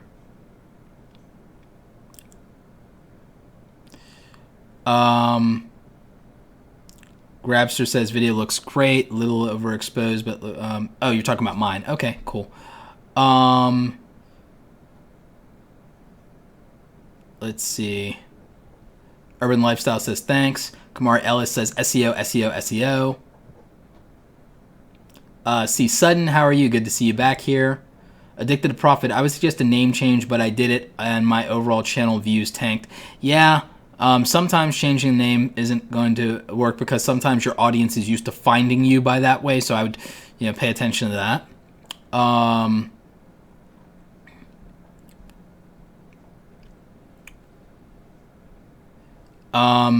Roberto, do you have Streamlabs or Streamlab Elements? I use Wirecast. That's what my fancy setup is, and it's it's expensive. It's expensive. Mods, keep letting people know that super chats for channel reviews are closed. Anyone who wants to do a super chat just to do a super chat or to ask a question is certainly welcome to do that. But yes, super chats for channel reviews specifically are closed. They are now closed. We're closing up shop just because, again, I don't want to keep the stream going too long here. We're not doing a Illuminati 5-hour marathon or nothing. So that's what's up. So Zach and Jeff, thank you for holding down the fort. Appreciate you. Roberto, how long does it take for a video to get labeled as recommended? It varies video to video, and they're changing that algorithm again. Everything about the channel reviews is in the rules in the description. If you guys don't read the description, I can't be helped. Nothing can be helped if you don't read the description. If you don't read the description, nothing can be helped. So yeah.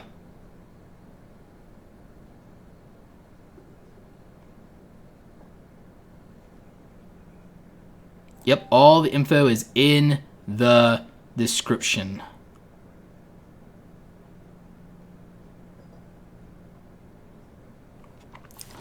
But let's see. What else have we got here? Got to get this set up. Just a quick reminder, by the way, if you need better YouTube thumbnails, best thing you can do is to grab my YouTube starter kit. My YouTube starter kit has over 160 Photoshop templates for YouTube channel artwork, YouTube channel thumbnails, end cards, and live streaming fanciness like what you see here. So you can check that out, robertoblake.me/starter kit, or you can go to awesomecreatoracademy.com. And right now we're running a 30% off sale. It's one of our bigger sales. Use code VIDSUMMIT 2019 to get 30% off. And yeah, so make sure you're grabbing the YouTube starter kit. I think it would help the far majority of you. We're about to do a masterclass for YouTube thumbnails and include that in your starter kit.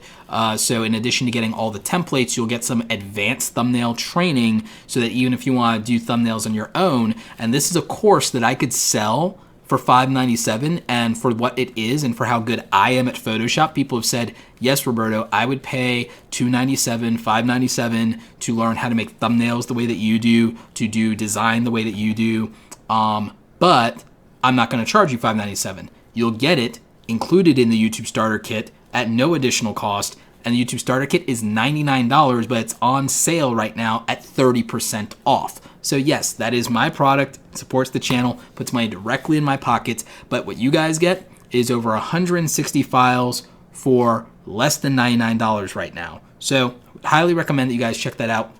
Links are in the description down below. The website URL is also here on the screen, so make sure you're checking that out. It's a steal, it's a no-brainer. You guys know I'm a master of Photoshop. Hashtag humble brag. So let's go to another channel here. Let's go to our setup and let's queue up another channel real quick. So we've got Trout Hammer. Trout Hammer, you could benefit from the YouTube starter kit because the header for your channel right off the bat is got black bars on the side here. So it's like it's not actually really even fitting the screen properly. And, you know, there are some great fishing channels out there. And, you know, I would say designing this to be a little bit more interesting and also telling us when you're going to upload could definitely help. So I think that that would be important. Seeing the fish is cool, but I'm sure based on some of the visuals here that there might be better photos that you could use. So let's see what is going on here. All right, so for a fishing channel, Let's Talk is not a title I would use for a video. And that thumbnail doesn't really tell us anything. Some of these text on thumbnails are very hard to read. So that's hurting your click-through rate. And then also the inconsistency of uploads is hurting your growth, because going a long time without uploads in this case, I think hurts. If you need to take a break, that totally matters. But like when you're trying to grow, being as consistent as possible really is important. You have some followers here, so that's really cool. Let's see what your most popular content is. So this is another channel that can get big views without subscribers. I keep telling you guys subscriber counts don't matter, and this is why. You clearly were able to get tens of thousands of views on some of these videos. I would do videos that are much more similar to these videos, and I would really make stuff easier to read in terms of the text on these thumbnails. Because in a mobile device, in your phone, it's small, so that makes it more. Most videos are watched on mobile devices now, so that makes it hard.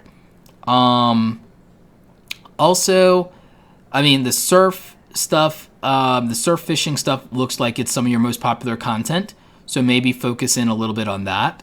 I would focus on doing videos in title and in thumbnail. They're similar to the ones here getting over 1,000 views. So that would be my advice here.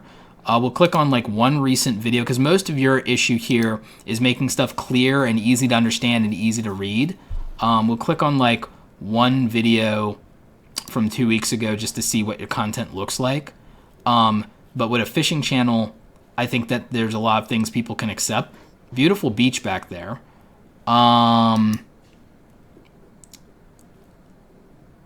The experience and the authenticity of the fishing is more important than the aesthetics, but you have to have some aesthetic value. But look at that.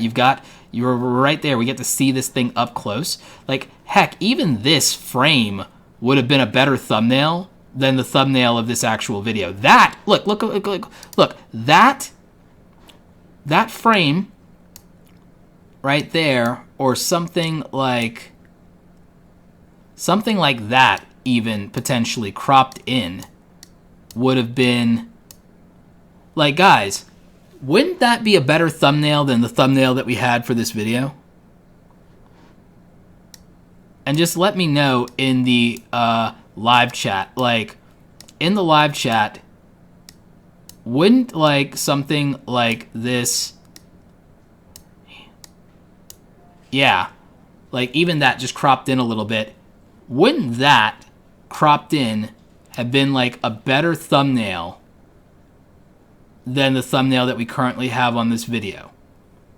Let me know in the chat. If you guys in the chat think that this would be a better thumbnail, type in live right now, hashtag better.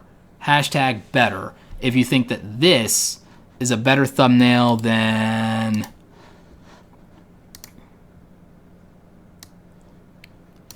If you think that's a better thumbnail than, say, what we had here, which was this. It's that second one. Like, if you think that this frame is better than this surf fishing Oregon like thumbnail, put hashtag better in the live chat right now, because I think that frame with some text on it or cropped in, this would be a better thumbnail than what's the thumbnail right now. That's my thought. That's just what I'm thinking. What do you guys think? In fact, let's actually see the live chat. Let's go. Hashtag better if you think that would be better. Oh yeah, we got a lot of hashtag better in there. So yeah, I genuinely I genuinely think that would be the overall better thumbnail, and it looks like the majority of the chat agrees. So like Trout Hammer, I think that the biggest thing for you is to create some clarity around your channel, better branding with your channel artwork, better thumbnail choices, and some aesthetic behind that, and then I think you'll do good, because I think the people who are watching your channel enjoy it. And I'm not even into fishing, and I just found this interesting, and I love the way that you used the perspective and like with catching the fish. Like, that was cool. So I think that this is cool, and I could get into watching stuff like this. So I think that like thumbnails matter. And somebody here in the community that you could talk to is Alex Fishing. Like he does some really good stuff. I think like Alexi, like you're up to Alex, you're up to what, 20,000 subscribers right now? So yeah, like I would say take a look at making better thumbnails. And like I said, for better thumbnails for anybody watching, we got a sale on the YouTube starter kit right now. We got a 30% off. And yes, I know that you're like, oh, Roberto, we know. But I'm like, literally, you guys just saw it yourself. Changing a thumbnail would make this so much more interesting. So much more interesting. And also the channel artwork could tell us more about what to expect, when the uploads are, all these things. So I really do think that better thumbnails matter, better channel artwork matters when you want people to click and you want a commitment for a subscribe. So I think it's important. And so I would just strongly recommend that you guys take advantage of the sale that we have right now on the YouTube starter kit. Links are down below. Use discount code VIDSUMMIT2019 and get 30% off. So let's look at another channel. Let's look at T1C3 Gaming. So let's see. This is clearly a gaming channel. You're promoting your music, which is fine, but I would move that down to the bottom here, because what you really want to do is keep people on your main YouTube channel if you're trying to grow. So that one. Not sure about the avatar that you have. It could work, it could not, because we are seeing your face. If you weren't doing a screen reveal, then cool. But I'm actually theoretically more into seeing you and people relating to you with the icon. Let's see. Welcome to my official gaming channel, where we play a wide variety of video games live. I also make music and gaming videos on this channel. Okay, so the thing is, with a variety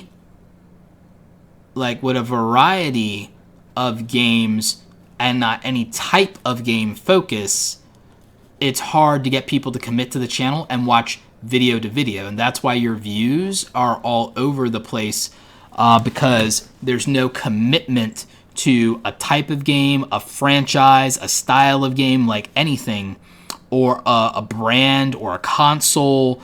You gotta really narrow the funnel. I know that you like all kinds of games, but I'm telling you, you gotta narrow the funnel. I'm gonna show you, because here's the thing. Your thumbnails are actually pretty good, but not all of them, because like these Enter the Mist is repetitive, so we don't know that it's a different video. When you repeat your thumbnails the same like this, with the exception of people who do YouTube live streams like me once in a while that are branding a show, like I would not use the same thumbnail, because someone will scroll in their phone and think they've already watched that video before. So avoid that. But your thumbnails overall are not bad, and I like that you customize them for you as a character. I think that that's kind of cool. But the thing is, if you'd focused on anime-based games and the shonen jump games and things like that, and Naruto stuff, clearly that's what would have performed better for your channel based on what's happening here. And then when you do other things, it's not working out nearly as well, and then going back to it. I'll give you an example of a channel that changed their direction and focused, and I'll give you two examples. So Zelda Master, who I watch whenever I buy a new Zelda game.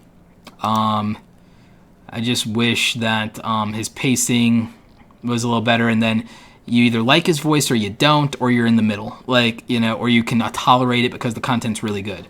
But by focusing, Zelda Master, by focusing, was able to grow his channel and to blow up. He's going to hit 500,000 soon. And yeah, he's capitalizing on Link's Awakening right now. But when he does something outside of Zelda, look what happens. And he's done this before, and he's tried this before, and I'm like, I'm very proud of like what he's been able to pull off, but I'm like, he should know better than to make content that's not Zelda at this point. And I know that stuff gets bored. That's why YouTubers burn out, by the way. YouTubers burn out because they get bored and they can't do, and here's what you should do. If you're a YouTuber and you want to make different content and you're getting bored, make another YouTube channel. Now, here he did Shadow of the Colossus stuff because we went a long time without a Zelda game after Breath of the Wild, and he did everything from Master Mode, so, you know, he had to do something, so he did Shadow of the Colossus, and that worked. But Shadow of the Colossus is close enough in play style that, and in to where I could justify that. But the reality is that Zelda Master's channel didn't grow as much until he focused on Zelda. And I can actually prove that to you by looking at the oldest content on his channel and showing you what happened. So yeah, he did Zelda content back in the day, and his thumbnails were super basic, and you know, some of it was up and down, and it worked. And you know, he's been at this for a while. He did other things, and the views were, you know, and again, I think the channel used to be called something other than Zelda Master. But when he would focus on a game, the views would get more consistent, because you see, nothing was knocking it out of the park. None of these views are anything out of the park or special, and this would go on for a number of years, believe it or not. He couldn't get anything to really land except when he hit Twilight Princess, but then he was crushing it with Twilight Princess, and then he throws a Mega Man in, and views tank, you know? The Mario World stuff worked because, again, focusing on Nintendo as a franchise will work. Another channel I know did that, specifically someone who went from 200 subscribers last year to 140,000 subscribers this year and crushes it on every upload. I'll show you their channel in a bit. Probably after we do another review, I'll show you their channel because I want to, you know, get to the people who did Super Chats. But I'm telling you, when this guy, Zelda Master, focused his channel and decided, you know what, I'm doing nothing but Legend of Zelda, the views exploded for him and it did really well. Deviates to Mario, 3,000 views. Goes back to Zelda, 100,000 views.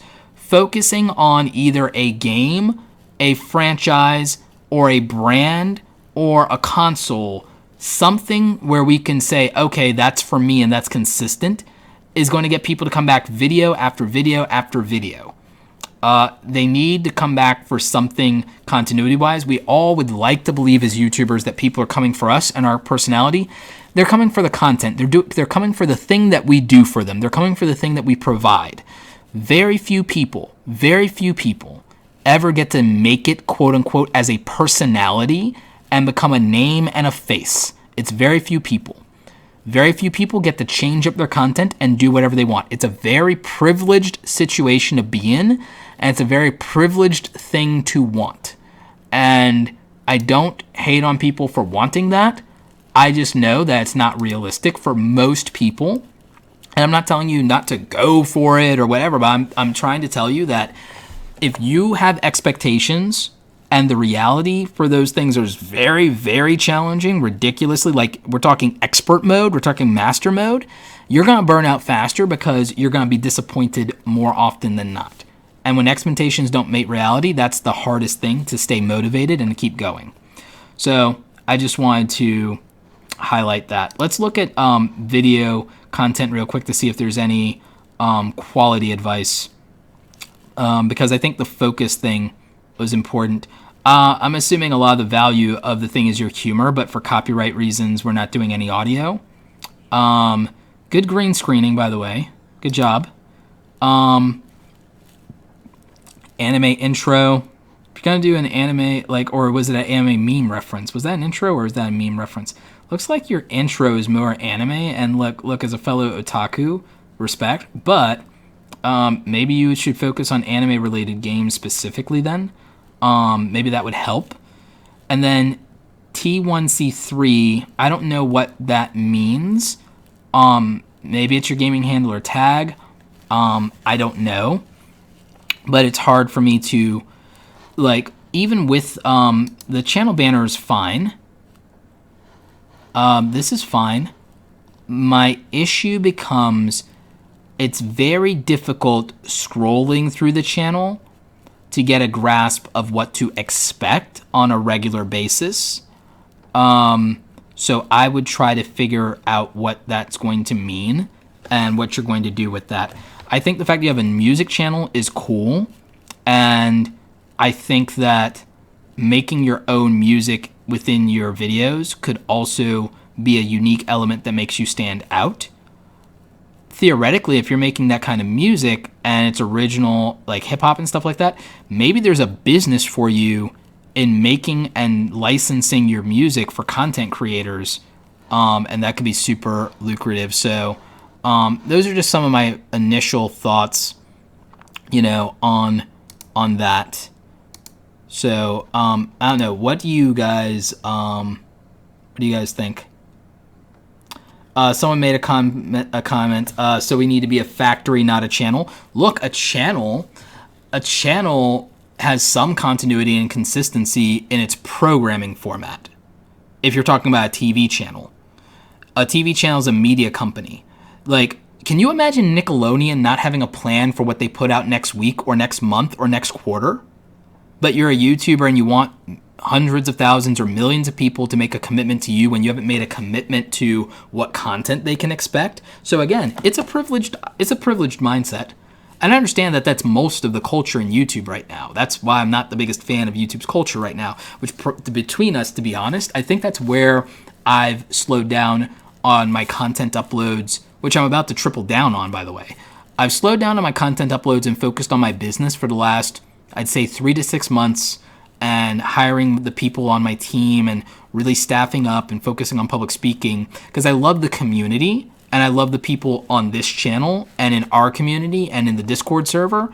The macro culture of YouTube I don't like because I think it's unrealistic, and I think that a lot of people have it twisted, and I think a lot of people, like, it's fine to make content for yourself. What's not fine is to then burden other people with the expectation that you should grow or be rewarded or allowed to do that and make a full-time living in some way. Because, again, that's a very privileged situation to be in, and that's why only a few people ever get to do it. No one's entitled to it. And that's the culture of everybody wanting that, and even having it as a form of obsession that turns me off because I know that it's dangerous. So I have some reservations about the current culture of content creators and what I'm seeing or believing to be some entitlement and expectations that aren't realistic within the purview of meeting the audience halfway, as my friend John Prosser from Front Page Tech would say. So Front Page Tech just did a $4.99 super chat. Appreciate you, John. But yeah, John was a small content creator not that long ago, and he's now a leader within this community. And someone that I have the most, I'm so proud of what he's been able to do and turn his channel around. Because again, he was someone who was a week away from quitting YouTube, and then his channel really exploded.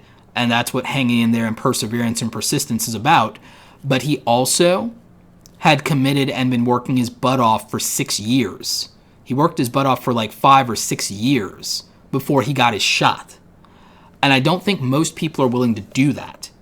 And the thing is, he made a commitment to his audience. He stopped doing variety content and focused on the show that people signed up for, and that's why his channel grew. So that's something that I really believe in, and it's something I'm even working on in my own channel of how can I make the value clearer to people? How can I make it clearer to people? I'm going to teach you guys an advanced secret to not only YouTube and content creation, but to business. It's something I don't share with most people outside of coaching. It's called the iced method. The iced method, like iced coffee. It's called the iced method. Identify, clarify, engage, deliver. Identify, clarify, engage, deliver. Mods, write that down for the people in the chat. Identify, clarify, engage, and deliver. This is the iced method, okay? Identify who your audience actually is. Who your audience actually is. Who is really watching your content? Who do you want your audience to be? Who are you making this for? Is it people like you? Is it just you? It can't be everybody. Identify who your audience actually is or should be. Clarify the value for those people. Clarify what it is that you offer. Be specific. Make it to where they don't have to do any guesswork. Okay? Make them understand. So clarify. Engage. Engage with the community, and not just with the community around your own channel, but the community at large. And engagement is not, hey guys, sub for sub. Hey guys, let's support each other. Hey guys, hug for hug. None of that nonsense. That is not supporting each other. That is not engagement. And you shouldn't really be looking to other content creators to support you in watching your videos if they are not part of the community that you are making videos for. Now, if they are, then that is different. That is different if they are someone who would also be a viewer of that specific content. So going to all the YouTube help channels and asking other people to support you, that's not the answer. Going to the channels in your community, large and small, and being the smartest, most supportive, most enthusiastic, funniest person in the comment section and hitting people up is what engagement really looks like. What engagement really looks like. That's how you're going to get people to be curious about you, because you invested in them first and you engaged in them first. You made them first move. You were the icebreaker for them. So that's part of this. And so when you've identified an audience, clarified what you offer to that audience, and engage with the community that should be that audience, you have to deliver to them. You have to deliver value. You have to deliver value. Quality content doesn't even matter until you deliver value. And value is, what do I care about and what am I interested in and what satisfies me at this particular time. So that is what value is. As Nick Nimmin and Dee Nimmin would always say, add value. Add value. So the iced method, this is mine. This is what I teach people. This is one of the things I teach people with my coaching and with my consulting with brands. And this is something I haven't shared publicly as much because I teach it to people.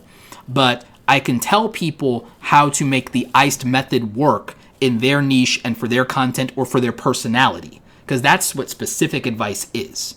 So that's what I do. The iced method is how you actually legitimately become successful as a content creator. If you focused on those 4 things, even without actually making your videos better yet, like that by itself would make a difference for you.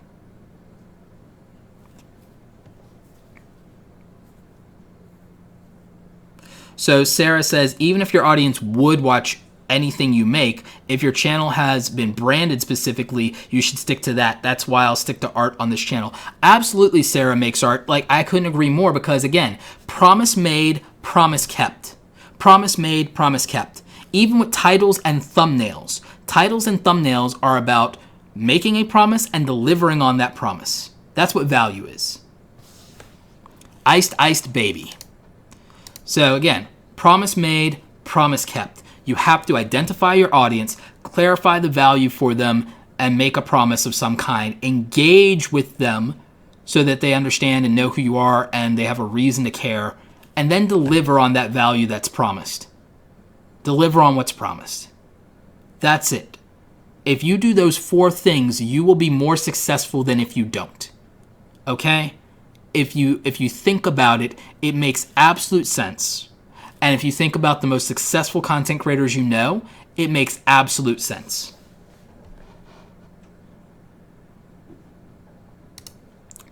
So, again, identify, clarify, engage, deliver. Iced baby. If you do that in your brand, in your channel, in your business, you will be more successful. Alan Spicer, thank you for the €4.99. Owe me a coffee? Thank you. I will enjoy some Starbucks on you, my friend. Spaced Dawn Productions. We're going to do a channel review for you. I have closed those, by the way, but we're going to get you in. But those are closed. So we've got a few more, and we're going to wrap up. I am not doing a Niminati 4-hour stream, you guys. Not happening. Not happening.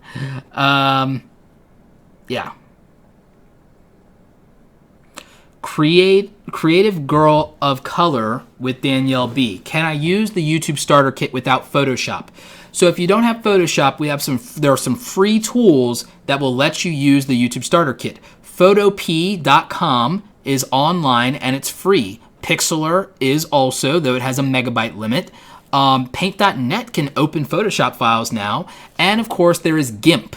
And we also do have some Canva assets for you guys as well. So if your issue is that you're concerned that you don't have Photoshop, and like put hashtag no Photoshop if that was the reason that you guys were not thinking about getting the starter kit. If you were worried about needing Photoshop, put hashtag no Photoshop in the live right now. But you can use Pixlr, GIMP, Photop, and Paint.net in order to open the files because of their PSD files. You could also get a 30-day free trial of Photoshop, make the stuff that you really want to make, and get off on that with Photoshop for free for 30 days. So there's that hack as well.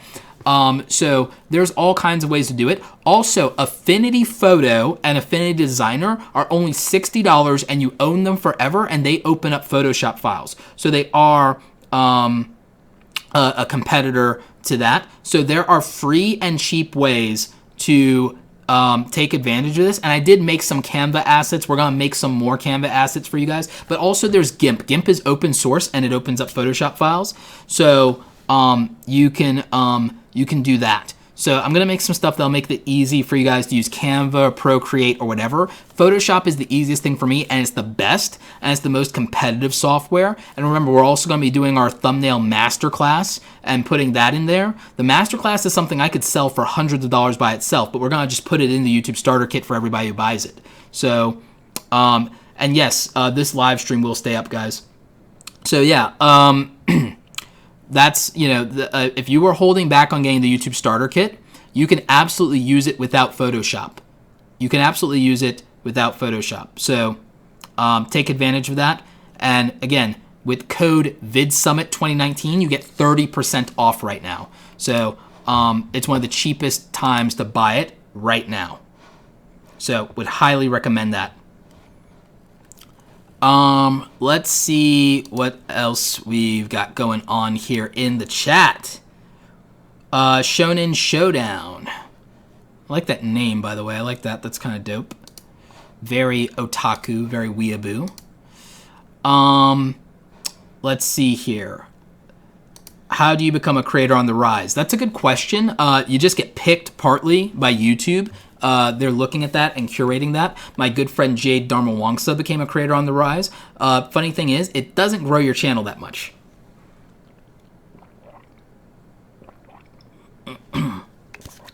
Zach Talks Tech wants me to explain to everyone the difference between clickbait and bait and switch. Happy to, Zach. So the difference between clickbait and bait and switch is that clickbait culturally in YouTube is not the same thing as bait and switch. Culturally in YouTube, it's just making an enticing thumbnail. It doesn't mean that you lied. Bait and switch means that you lied and that you told me one thing and you did another. You didn't deliver on the promise. Clickbait thumbnails are just about baiting you, enticing you, like a fishing, like we just watched a fishing channel. You need bait. You're casting out a line. You're throwing yourself out there into the sea that is YouTube, and you want something to happen. You need bait. You need something attractive, something alluring, something compelling, something that we desire, something we're hungry for to entice us. And so when you go over the top to accomplish that in the title and the thumbnail, being over the top has now become a slang term called clickbait. And so it really just means fishing bait. bait and switch is deceiving people. And the two things have been conflated because you see clickbait used to mean bait and switch back in the day, in the early old days of YouTube, because people used to trick people and rickroll them and make them think that they were going to watch like a full movie, and then it's this thing was like, and I'm not going to sing the song because copyright claim, because literally if I sing Never Gonna Give You Up, I will probably get copyright claimed. I'm not even joking. That's how bad it is. So we got Originaldo Bo dropping a $20 super chat just because you're a fan of the RGB lighting. Thank you for that. I spent an exuberant amount of money on this RGB lighting, so thank you for that. But I do think it looks dope. I think that my Spider-Verse RGB lighting is pretty baller. You got to admit. And I also have the most amazing Spider-Man bobblehead collection. I have the best Funko Pop collection. Here's Spider-Gwen. I need a Miles to complete my collection. So, I need a good Miles, because I don't think the one they have right now is that good. I also have this other one from Homecoming. So, yeah. I need to get some Far From Home bobbleheads. But, yeah, so I'm a big fan of Spider-Man and Spider-Verse and, all things Marvel. I don't know how many of you knew that. Robert Brid, yeah, I said subscribers don't matter that much algorithmically. Algorithmically for getting views. For getting views, subscribers don't matter algorithmically. There are other reasons why subscribers matter. Subscribers matter for unlocking YouTube features that are gated by subscribers, because it's a form of YouTube doing what's called community vetting. So subscriber count is a form of vetting or crowdsourcing so that we can verify that somebody is making content, period. So that's part of it, and making content that is desired by an audience. So then giving them higher levels of permissions and access to the platform's features. So that's a barrier or a form of a paywall that YouTube created around attention. And it really caps out at about 10,000 for the majority of the features, but 90% of features are unlocked just by verifying your channel with a phone number. Verifying your identity with a phone number unlocks 90% of what's available in YouTube, and then it's only incremental things that are unlocked at 100, 1,000, and 10,000, and you're a full-fledged content creator at 10,000. After that, everything else is mostly superfluous except for verification and play buttons and things of that nature. From a marketing standpoint, I can't name this person, but it's funny. One of the biggest brands in the world engaged with and is paying a content creator that I know personally that only has 1,000 subscribers, and most people would never believe that that would happen. Now, they also are doing an initiative where they specifically are looking for female content creators in this case, which is valid, because it's also very niche specific too. So even if you were a female content creator, if you're not in this niche, they wouldn't pick you.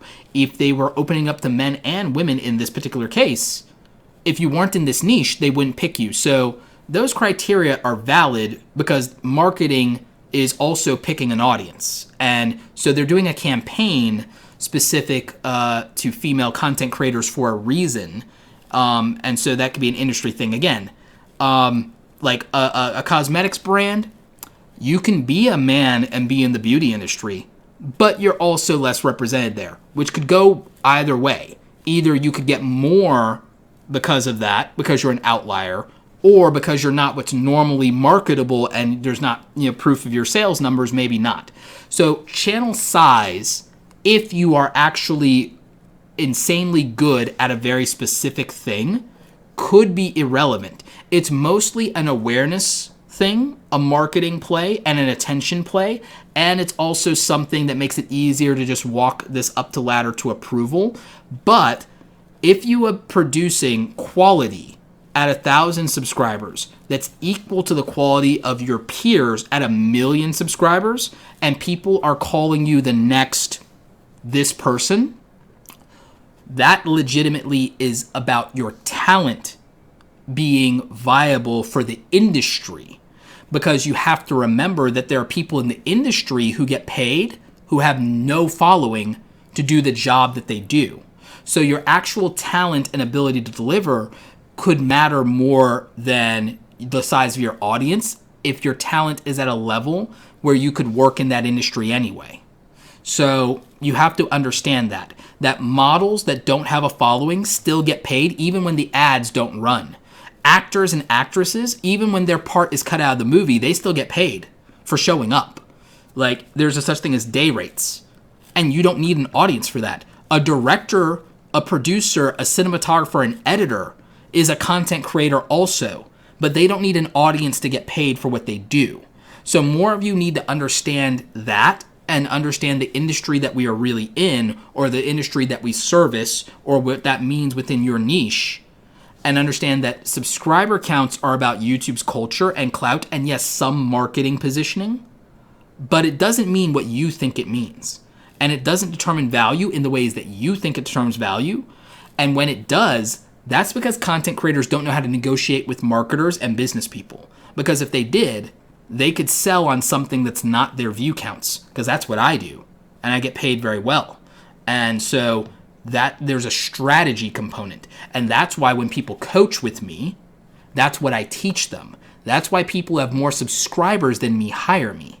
People with 1 million, 4 million subscribers have hired me because they're very good at building an audience and very bad at negotiating on their own behalf sometimes, which is fair, by the way, because if you don't have a background in that, or you never worked a corporate job, you were never taught how to negotiate for yourself. Especially in many cases when you just feel grateful to even have the opportunity. So many content creators are so humble that they underprice themselves dramatically, and they have no idea what they're actually worth. And so I'm teaching and training people how to get what they're worth. There are things they don't even know to ask for. There are things they don't know to ask for. They don't know that when they give up some more creative control, that they should ask for more money. And again, I worked in the industry side, so I can teach people that. And so, like I said, subscribers algorithmically don't matter. And even for your opportunities, it may not matter depending on your niche, because there are niches where you don't need to be big, you just need to be good. So, that's important. And again, this is part of why I offer coaching. This is part of why I offer coaching to people. And this is why one of the things that I'm going to do in 2020, by the way, in 2020, I'm going to build a YouTube business course. I'm going to be building a YouTube business course in 2020. It will not be cheap, by the way. So some of you may not be able to get into it. But the reality is that this YouTube business course is going to make or save people from losing tens of thousands of dollars. So charging a few $100 for it is a steal, because I'm going to be partnering with a YouTube lawyer and giving some people some of that part of it and the setup for their business. But also we're going to talk heavily about negotiating and also hiring your team and putting safeguards in your contracts, because you see it yourself right now. People have their editors outing them or exposing them. There are things you can put in contracts to help you not find yourself in those situations. There's also things with how you hire people that prevent those situations as well. There are things you can do that help you in the event that you're hacked, or to stop that from happening. There's things, and it's things that, again, if you learn this, even if you had to pay hundreds of dollars to learn it, it saves you thousands or tens of thousands of dollars.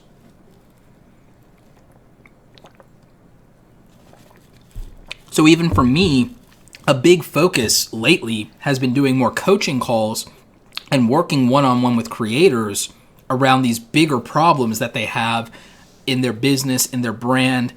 Some of them are trying to build an exit from YouTube because they have kids now, or they have families now, and they're realizing they can't make this sustainable long-term, so they need to figure out what their next step in life looks like financially. And it's hard to talk to anybody about this that's not a content creator. So, that's where a lot of my focus has gone lately. So just kind of bringing that up. Let me get a little bit of water here, and let's go to another channel real quick. We had a very new young channel do a super chat, so let's look at that. So we got Space Dawn Productions here. I'm not sure what Space Dawn Productions is or means. It looks like you're doing Call of Duty Mobile, but nothing about your channel indicates that. The banner has nothing to do with Call of Duty Mobile. The channel icon has nothing to do with Call of Duty Mobile. You have 6 subscribers. Looks like you were doing PUBG before. Your homepage, you don't show all the other videos that you have. Here's the thing. Here's what I would do. Here's what I would do, Space Dawn Productions. I would rebrand and redesign everything with the channel. I would take down these like face reveal videos. Like I would take those down. I would rebrand the channel to make it look like a mobile gaming channel and Call of Duty or a first-person shooting channel, first-person shooter game channel. Because it looks like you do PUBG and COD and those things. I would rebrand yourself as a first-person shooter channel. I would probably change your name because you're not big enough to where that should be a worry. And I would put some playlist on the homepage and fill that out so it looks like an active channel. And I would turn off your subscriber count until you're at 1,000 subscribers. I would turn off your subscriber count until you're at 1,000 subscribers. And I'll tell you why. On my other channel, my secret channel, I have the subscriber count turned off, and this channel is over 1,000 subscribers right now. This channel is over 1,000 subscribers. I have been documenting that, and by the way, I also can prove that because, well, actually, I don't think I need 1,000 for the community tab, but I do have the community tab now. I think you can get that with less than 1,000, but you definitely get it after 1,000. I think it's 1,000 to get the community tab. I'm almost positive. So the community tab is kind of my proof, but I also could hide that temporarily, but I've been documenting how long it took to get there. But yeah, this channel's over 1,000, and again, I know that I have a bigger channel and a name, even though I haven't been promoting it. But my point is, if you hide the subscriber count, people are forced to judge the videos on the videos and on the title and the thumbnail, and so I think that matters because you can just eliminate the thought process behind that. I would make videos around mobile first-person shooter games for people who've never played the game, at least to start. Instead of just doing Let's Play live streams, I would figure out a unique angle of giving someone a reason to watch these videos, and I would at least start with maybe walking new people through the game, and so they could get set up, and so they could start playing. And so then, after that, they have a reason to watch whatever. So that's my thought, is that I don't think fully have a complete channel setup. And even this description, this subscription doesn't actually do or say anything. So there's nothing to tell YouTube about this channel. So if you want to know what you are doing wrong, then that's what I would say is wrong with this beginner channel. And that's probably where most beginner channels are doing that's not working. So that's why the road to 100 is a struggle when you're making content and there's no consistency and you're not doing basic best practices. Everybody who's under 100 subscribers, I guarantee you that basically everybody under 100 subscribers is not doing YouTube best practices. Is not doing the basic bare minimum things. I guarantee it. So that's my thought. Zach Talks Tech. Love you, buddy. Zach Talks Tech. So Zach has a dope channel. And he's Zach and he talks about tech. Now, this is interesting. Under 5,000 subscribers. I want to show you guys something. Watch this. Most popular video. Here we go again. 40,000 views, 30,000 views, 32,000, 24,000, 20, like all these videos punching above their weight class. Look at that. Tens of thousands of views on videos. Less than 5,000 subscribers. It's possible for a small YouTuber to get views.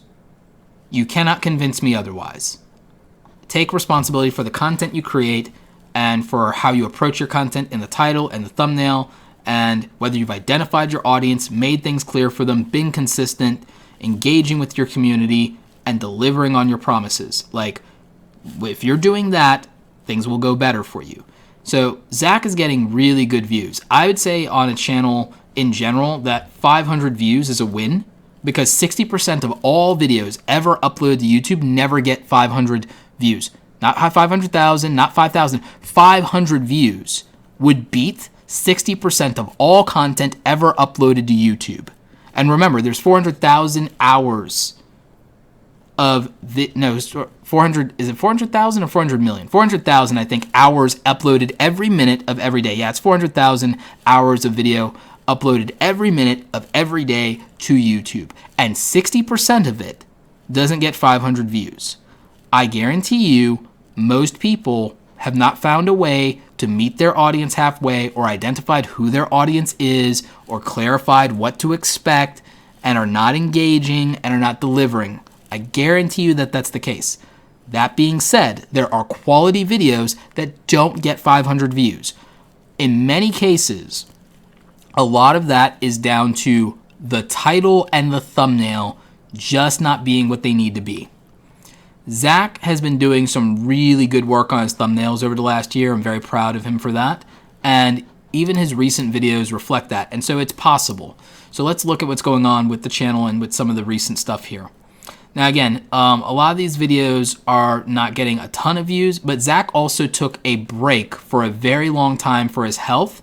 So he's reactivating his community this month, and I'm very proud of him. Like, Zach has lost a ton of weight, gotten himself healthy. Zach, I think you lost, what was it, 20 or 40 pounds? I forget. It was 20 or 40 pounds? Let us know in the chat. But big shout out to Zach just for taking care of his health and putting his health first. So I like these thumbnails a lot better. I want the fonts to be consistent though. And so, not a fan of the fonts on the Active 2 one from last week, or the font on the new iPhone camera, but that's just me. But I like these bigger fonts that you got going here, the taller one. I think that's Bebis New or Helvetica, so I like that. It's funny that you get more views sometimes on videos that have a negative slant. The like ratio is indicative of some of that, but it does get more views. And I'm not saying you have to go negative, but even if the video itself is positive, if the title is negative, then you could subvert expectations. Subverting expectations isn't the same thing as lying or not delivering on your promises. It's about happy surprises. I think that Vince Gilligan from Breaking Bad as a director is the master of subverting expectations. So just a thought. It looks like a lot of the content that does well, very well, is clearly smartphone related. And it seems, by the way, that the brighter, hyper stylized colored thumbnails used to just be what performs better. So I would see if you could find a way to incorporate some of that into the thumbnails here. Let's click on a video and just see what you got going on in the content itself. Dramatic opening. Nice. Well played, sir. Zach's got one of the best backdrops. Like, Zach has an entire, freaking one-up arcade. I'm actually shocked, Zach, that you haven't done a video about that specifically as, a gateway video into your channel and getting people to stick around for the rest of stuff. Really good that you got the recording from the iPhone up there on the screen. So yeah, Zach's quality is great, you guys. You can see it for yourself. So Zach's quality isn't the issue on getting views. Let's look at the description. Let's see. You got your links. That's fine. I'm not worried about that. Maybe you could do a little bit more in the description, just a little bit more, clarifying the video. I know that larger YouTubers are very like they don't go in on their descriptions. I get that, but they're also larger YouTubers. They would get traffic no matter what. So I'm not like, don't always use big YouTubers as your goalpost. So yeah, I would say try to optimize the ranking a little bit more, because I think that is probably part of the issue. I also think the title. I think that, like, I knew you tried to make a catchy title. Titles are where a lot of people struggle. But you're doing great, Zach. I mean, you've grown some subscribers, even though we can't see active real numbers from Social Blade. You're up in views from the last 30 days. So I think you're doing well. I think it's just slow and steady, man. I think it's slow and steady because you just came back from a hiatus because of your health. So slow and steady, man. Keep trucking. You're making good content. You're making good content.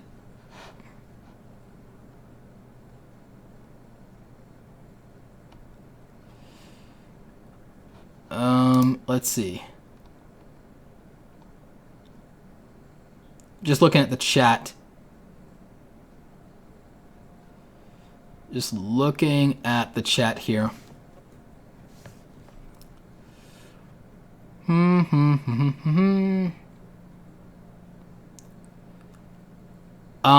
Lena Shear says, my intended audience, women, is not where I get most of my views or subs from. How can I change that?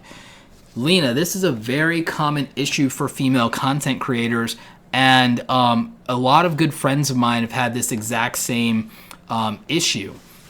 And so, Lena, I'd need to know more about the type of content you make. We're not going to do a review of your channel. I'm just going to go to your channel. Hopefully this is the same account that you're commenting from. And so I want to get a sense of what your channel is about to understand that. So first of all, and again, we're not reviewing your channel, but like, I think I understand why most of your audience is met. Actually, I'm not doing really a channel review for Lena, but we're going to use this as a teachable moment. So Lena has 16K subscribers, and she wants a female audience. Most of her audience is men. I have a very good understanding of why that probably is, and it's a common issue for female content creators in YouTube, especially for the niche that you're in here with regard to what your focus is. With that in mind, I think that you need to activate a female audience in other platforms, and that would probably help considerably. And then also you need to think about who in your niche actually does have a stronger female audience than a male audience.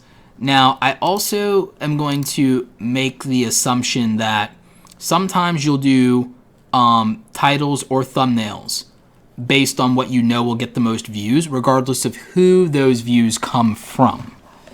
I want you to think about what you watch as a female content creator who watches other women and how they're doing things, and then what would work for you. Because again, this is a channel with less than 20,000 subscribers that has almost 2 million views on one video, 100,000 views on another video, almost 1 million views on another video. I don't even have a video with 2 million views.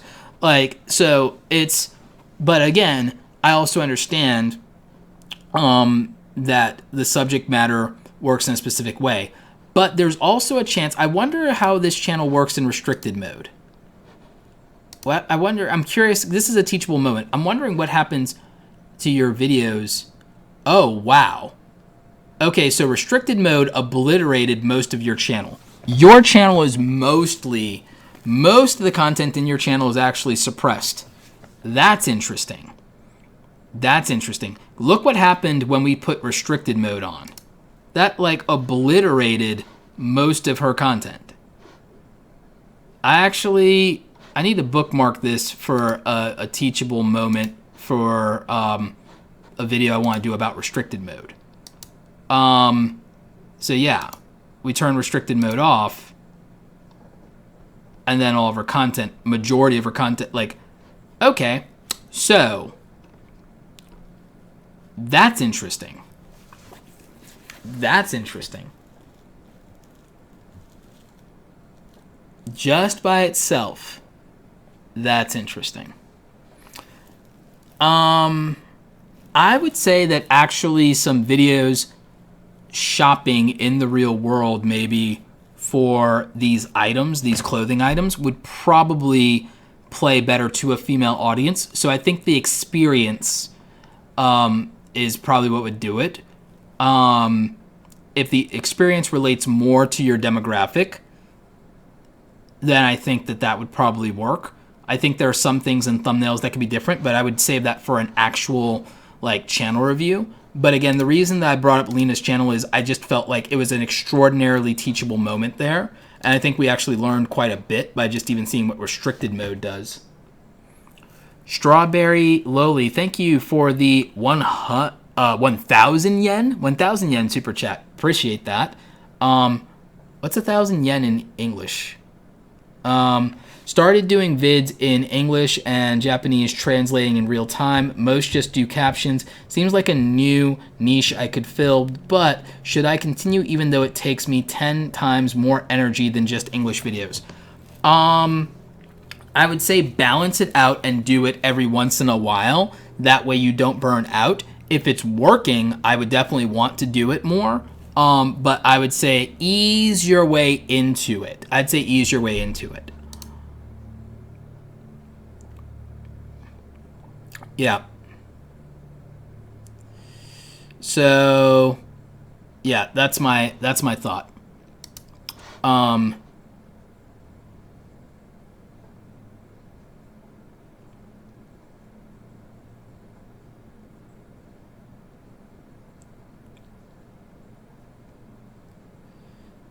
Let's see. Sorry, I'm looking through your chats right now. Yeah,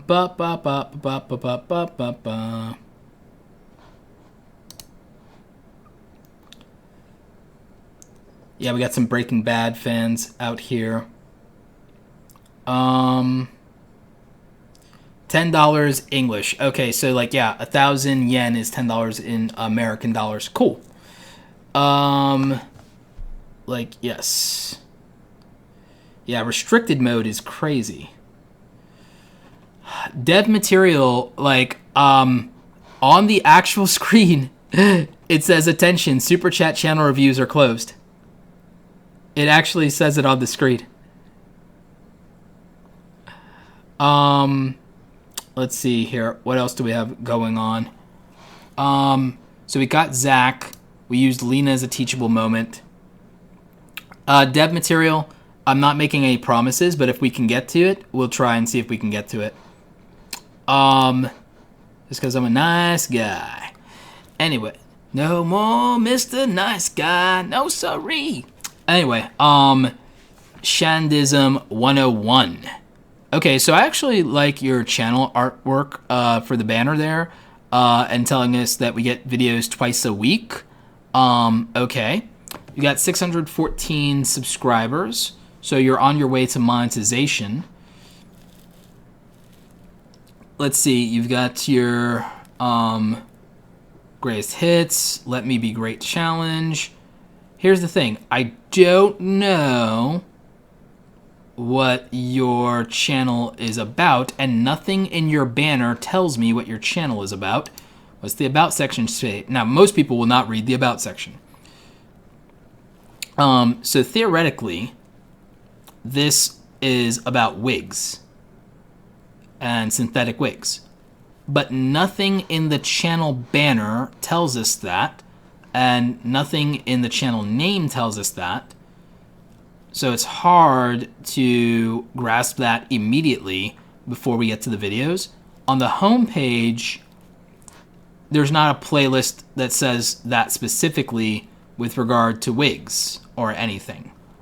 And I'm not sure what the BDGF show is, or if you're continuing that, but I'm not sure what that has to do with wigs.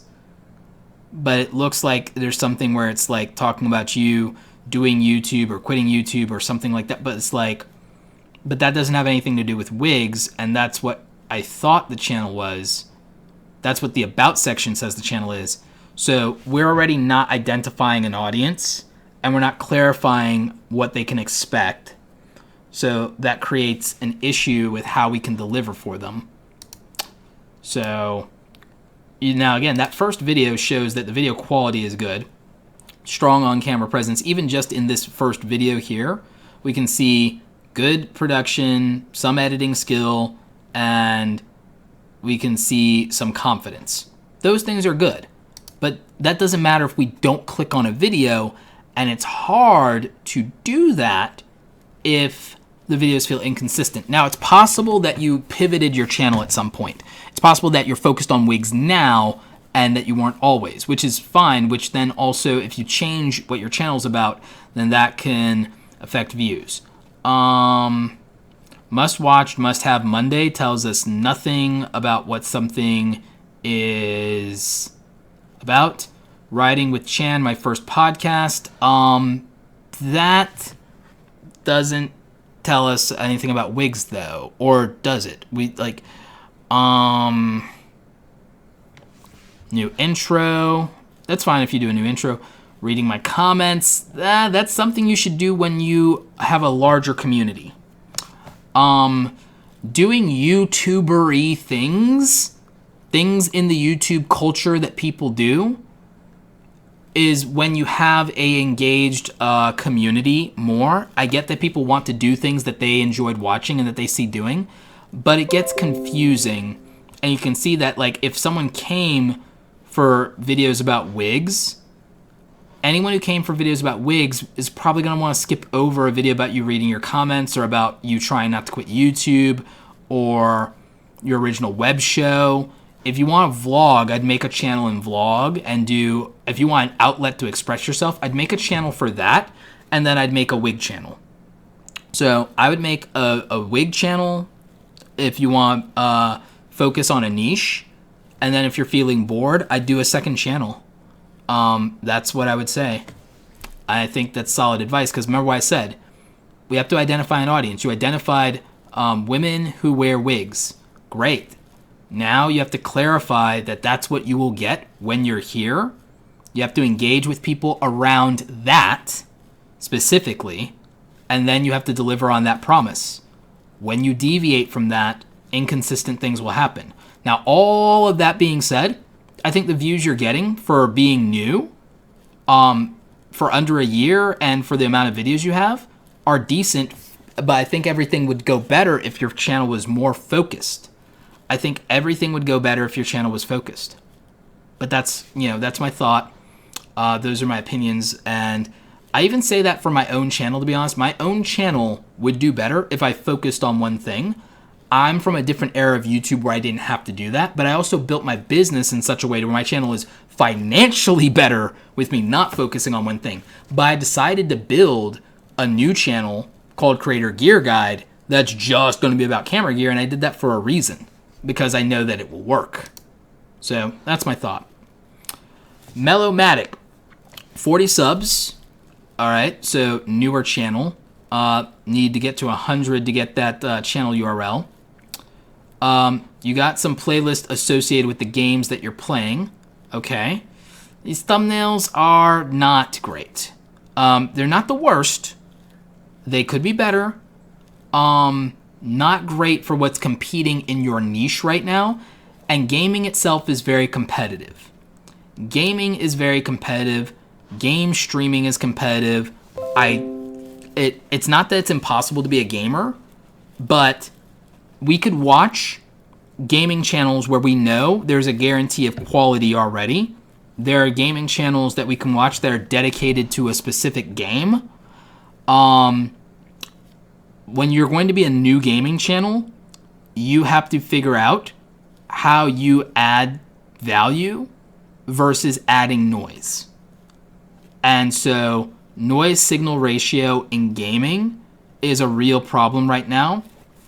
The last thing I think most people are interested in is another Let's Play channel, to be very honest, unless it had a compelling element or a specific focus or something very, very unique that's easy to spot why it's unique. I don't think that personality is enough to carry those things anymore, but that's my opinion. but I think it's an informed opinion. And I talk to a lot of people who are in the gaming space, even though I'm not making a gaming channel. If I were going to make a gaming channel, I'd make a channel around Magic the Gathering Arena, and I would effing crush it as a gaming channel around Magic the Gathering Arena if I wanted to turn that into a job instead of a hobby that is supposed to be my escapism. But I'm also good enough to be platinum tier. So, and I'm hashtag humble brag. And I say that because, if you're actually very, very, very good at a game, that helps. If you're not very, very good at a game, you need a unique angle, like when PewDiePie mixed comedy and dark humor with his gaming, when he was doing that, specifically, before he was a personality. And at the time, he also used his unique skills in Photoshop to start to make better thumbnails than everybody. After he started with initially not very great thumbnails, he started to make better thumbnails than everyone else because he had a background as a graphic designer. Most people don't realize PewDiePie was almost hired by one of the most prestigious agencies in the UK when he was first starting out because he was going to be a graphic designer.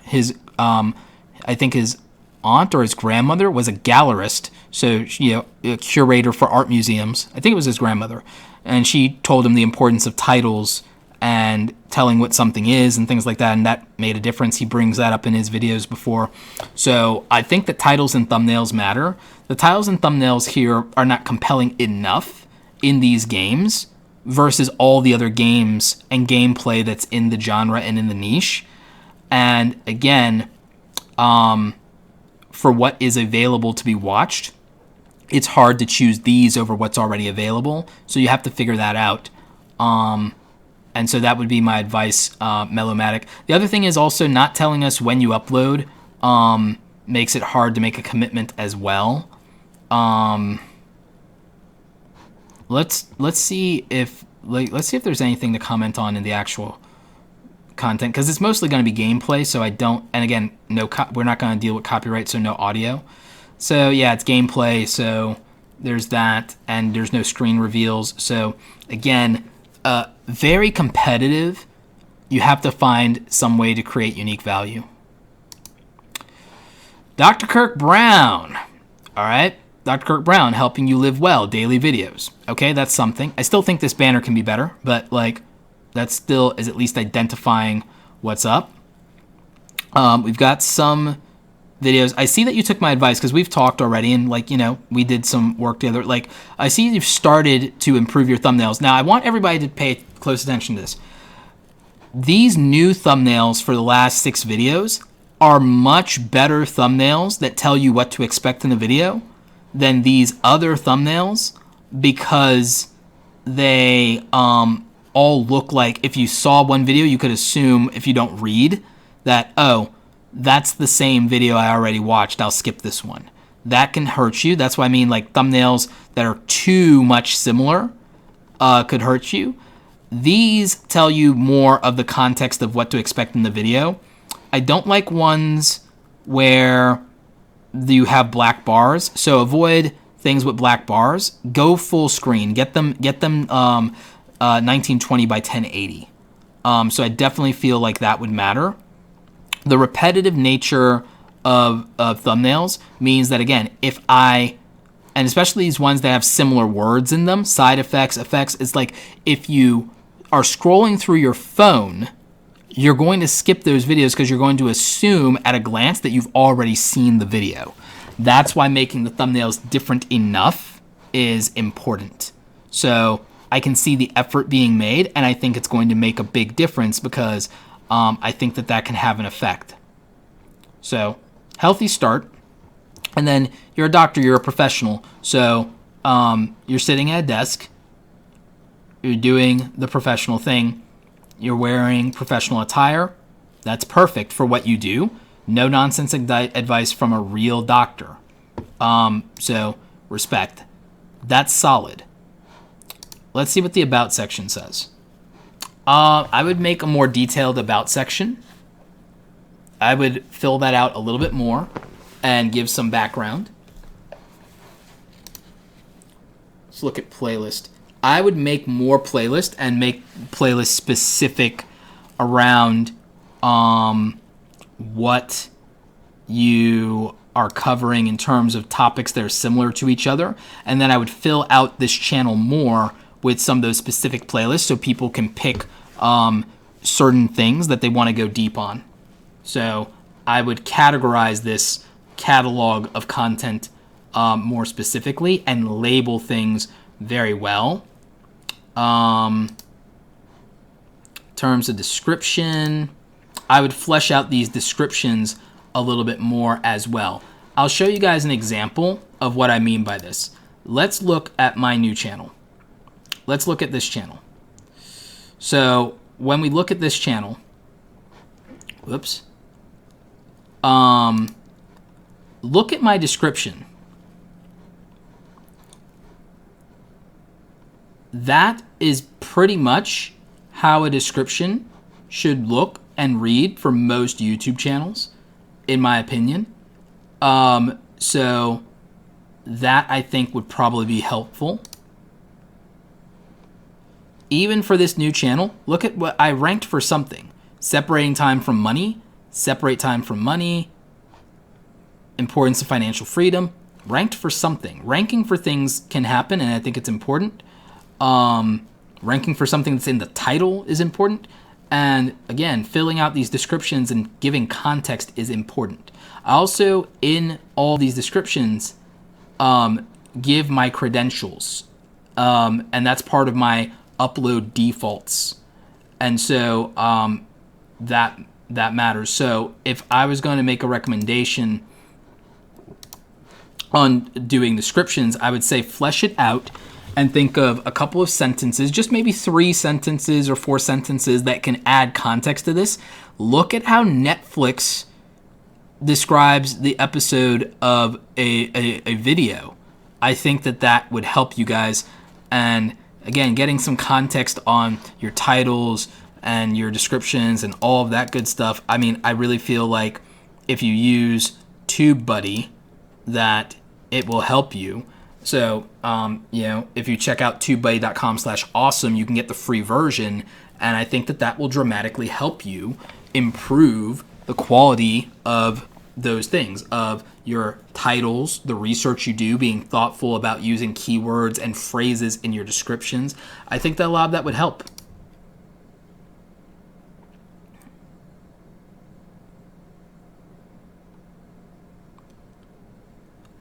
Torable GT, hi, love your channel. How can I get reviewed? Instructions are in the description and reviews are currently closed. Moderators, let everyone know. Reviews are closed. Closing time. Last call.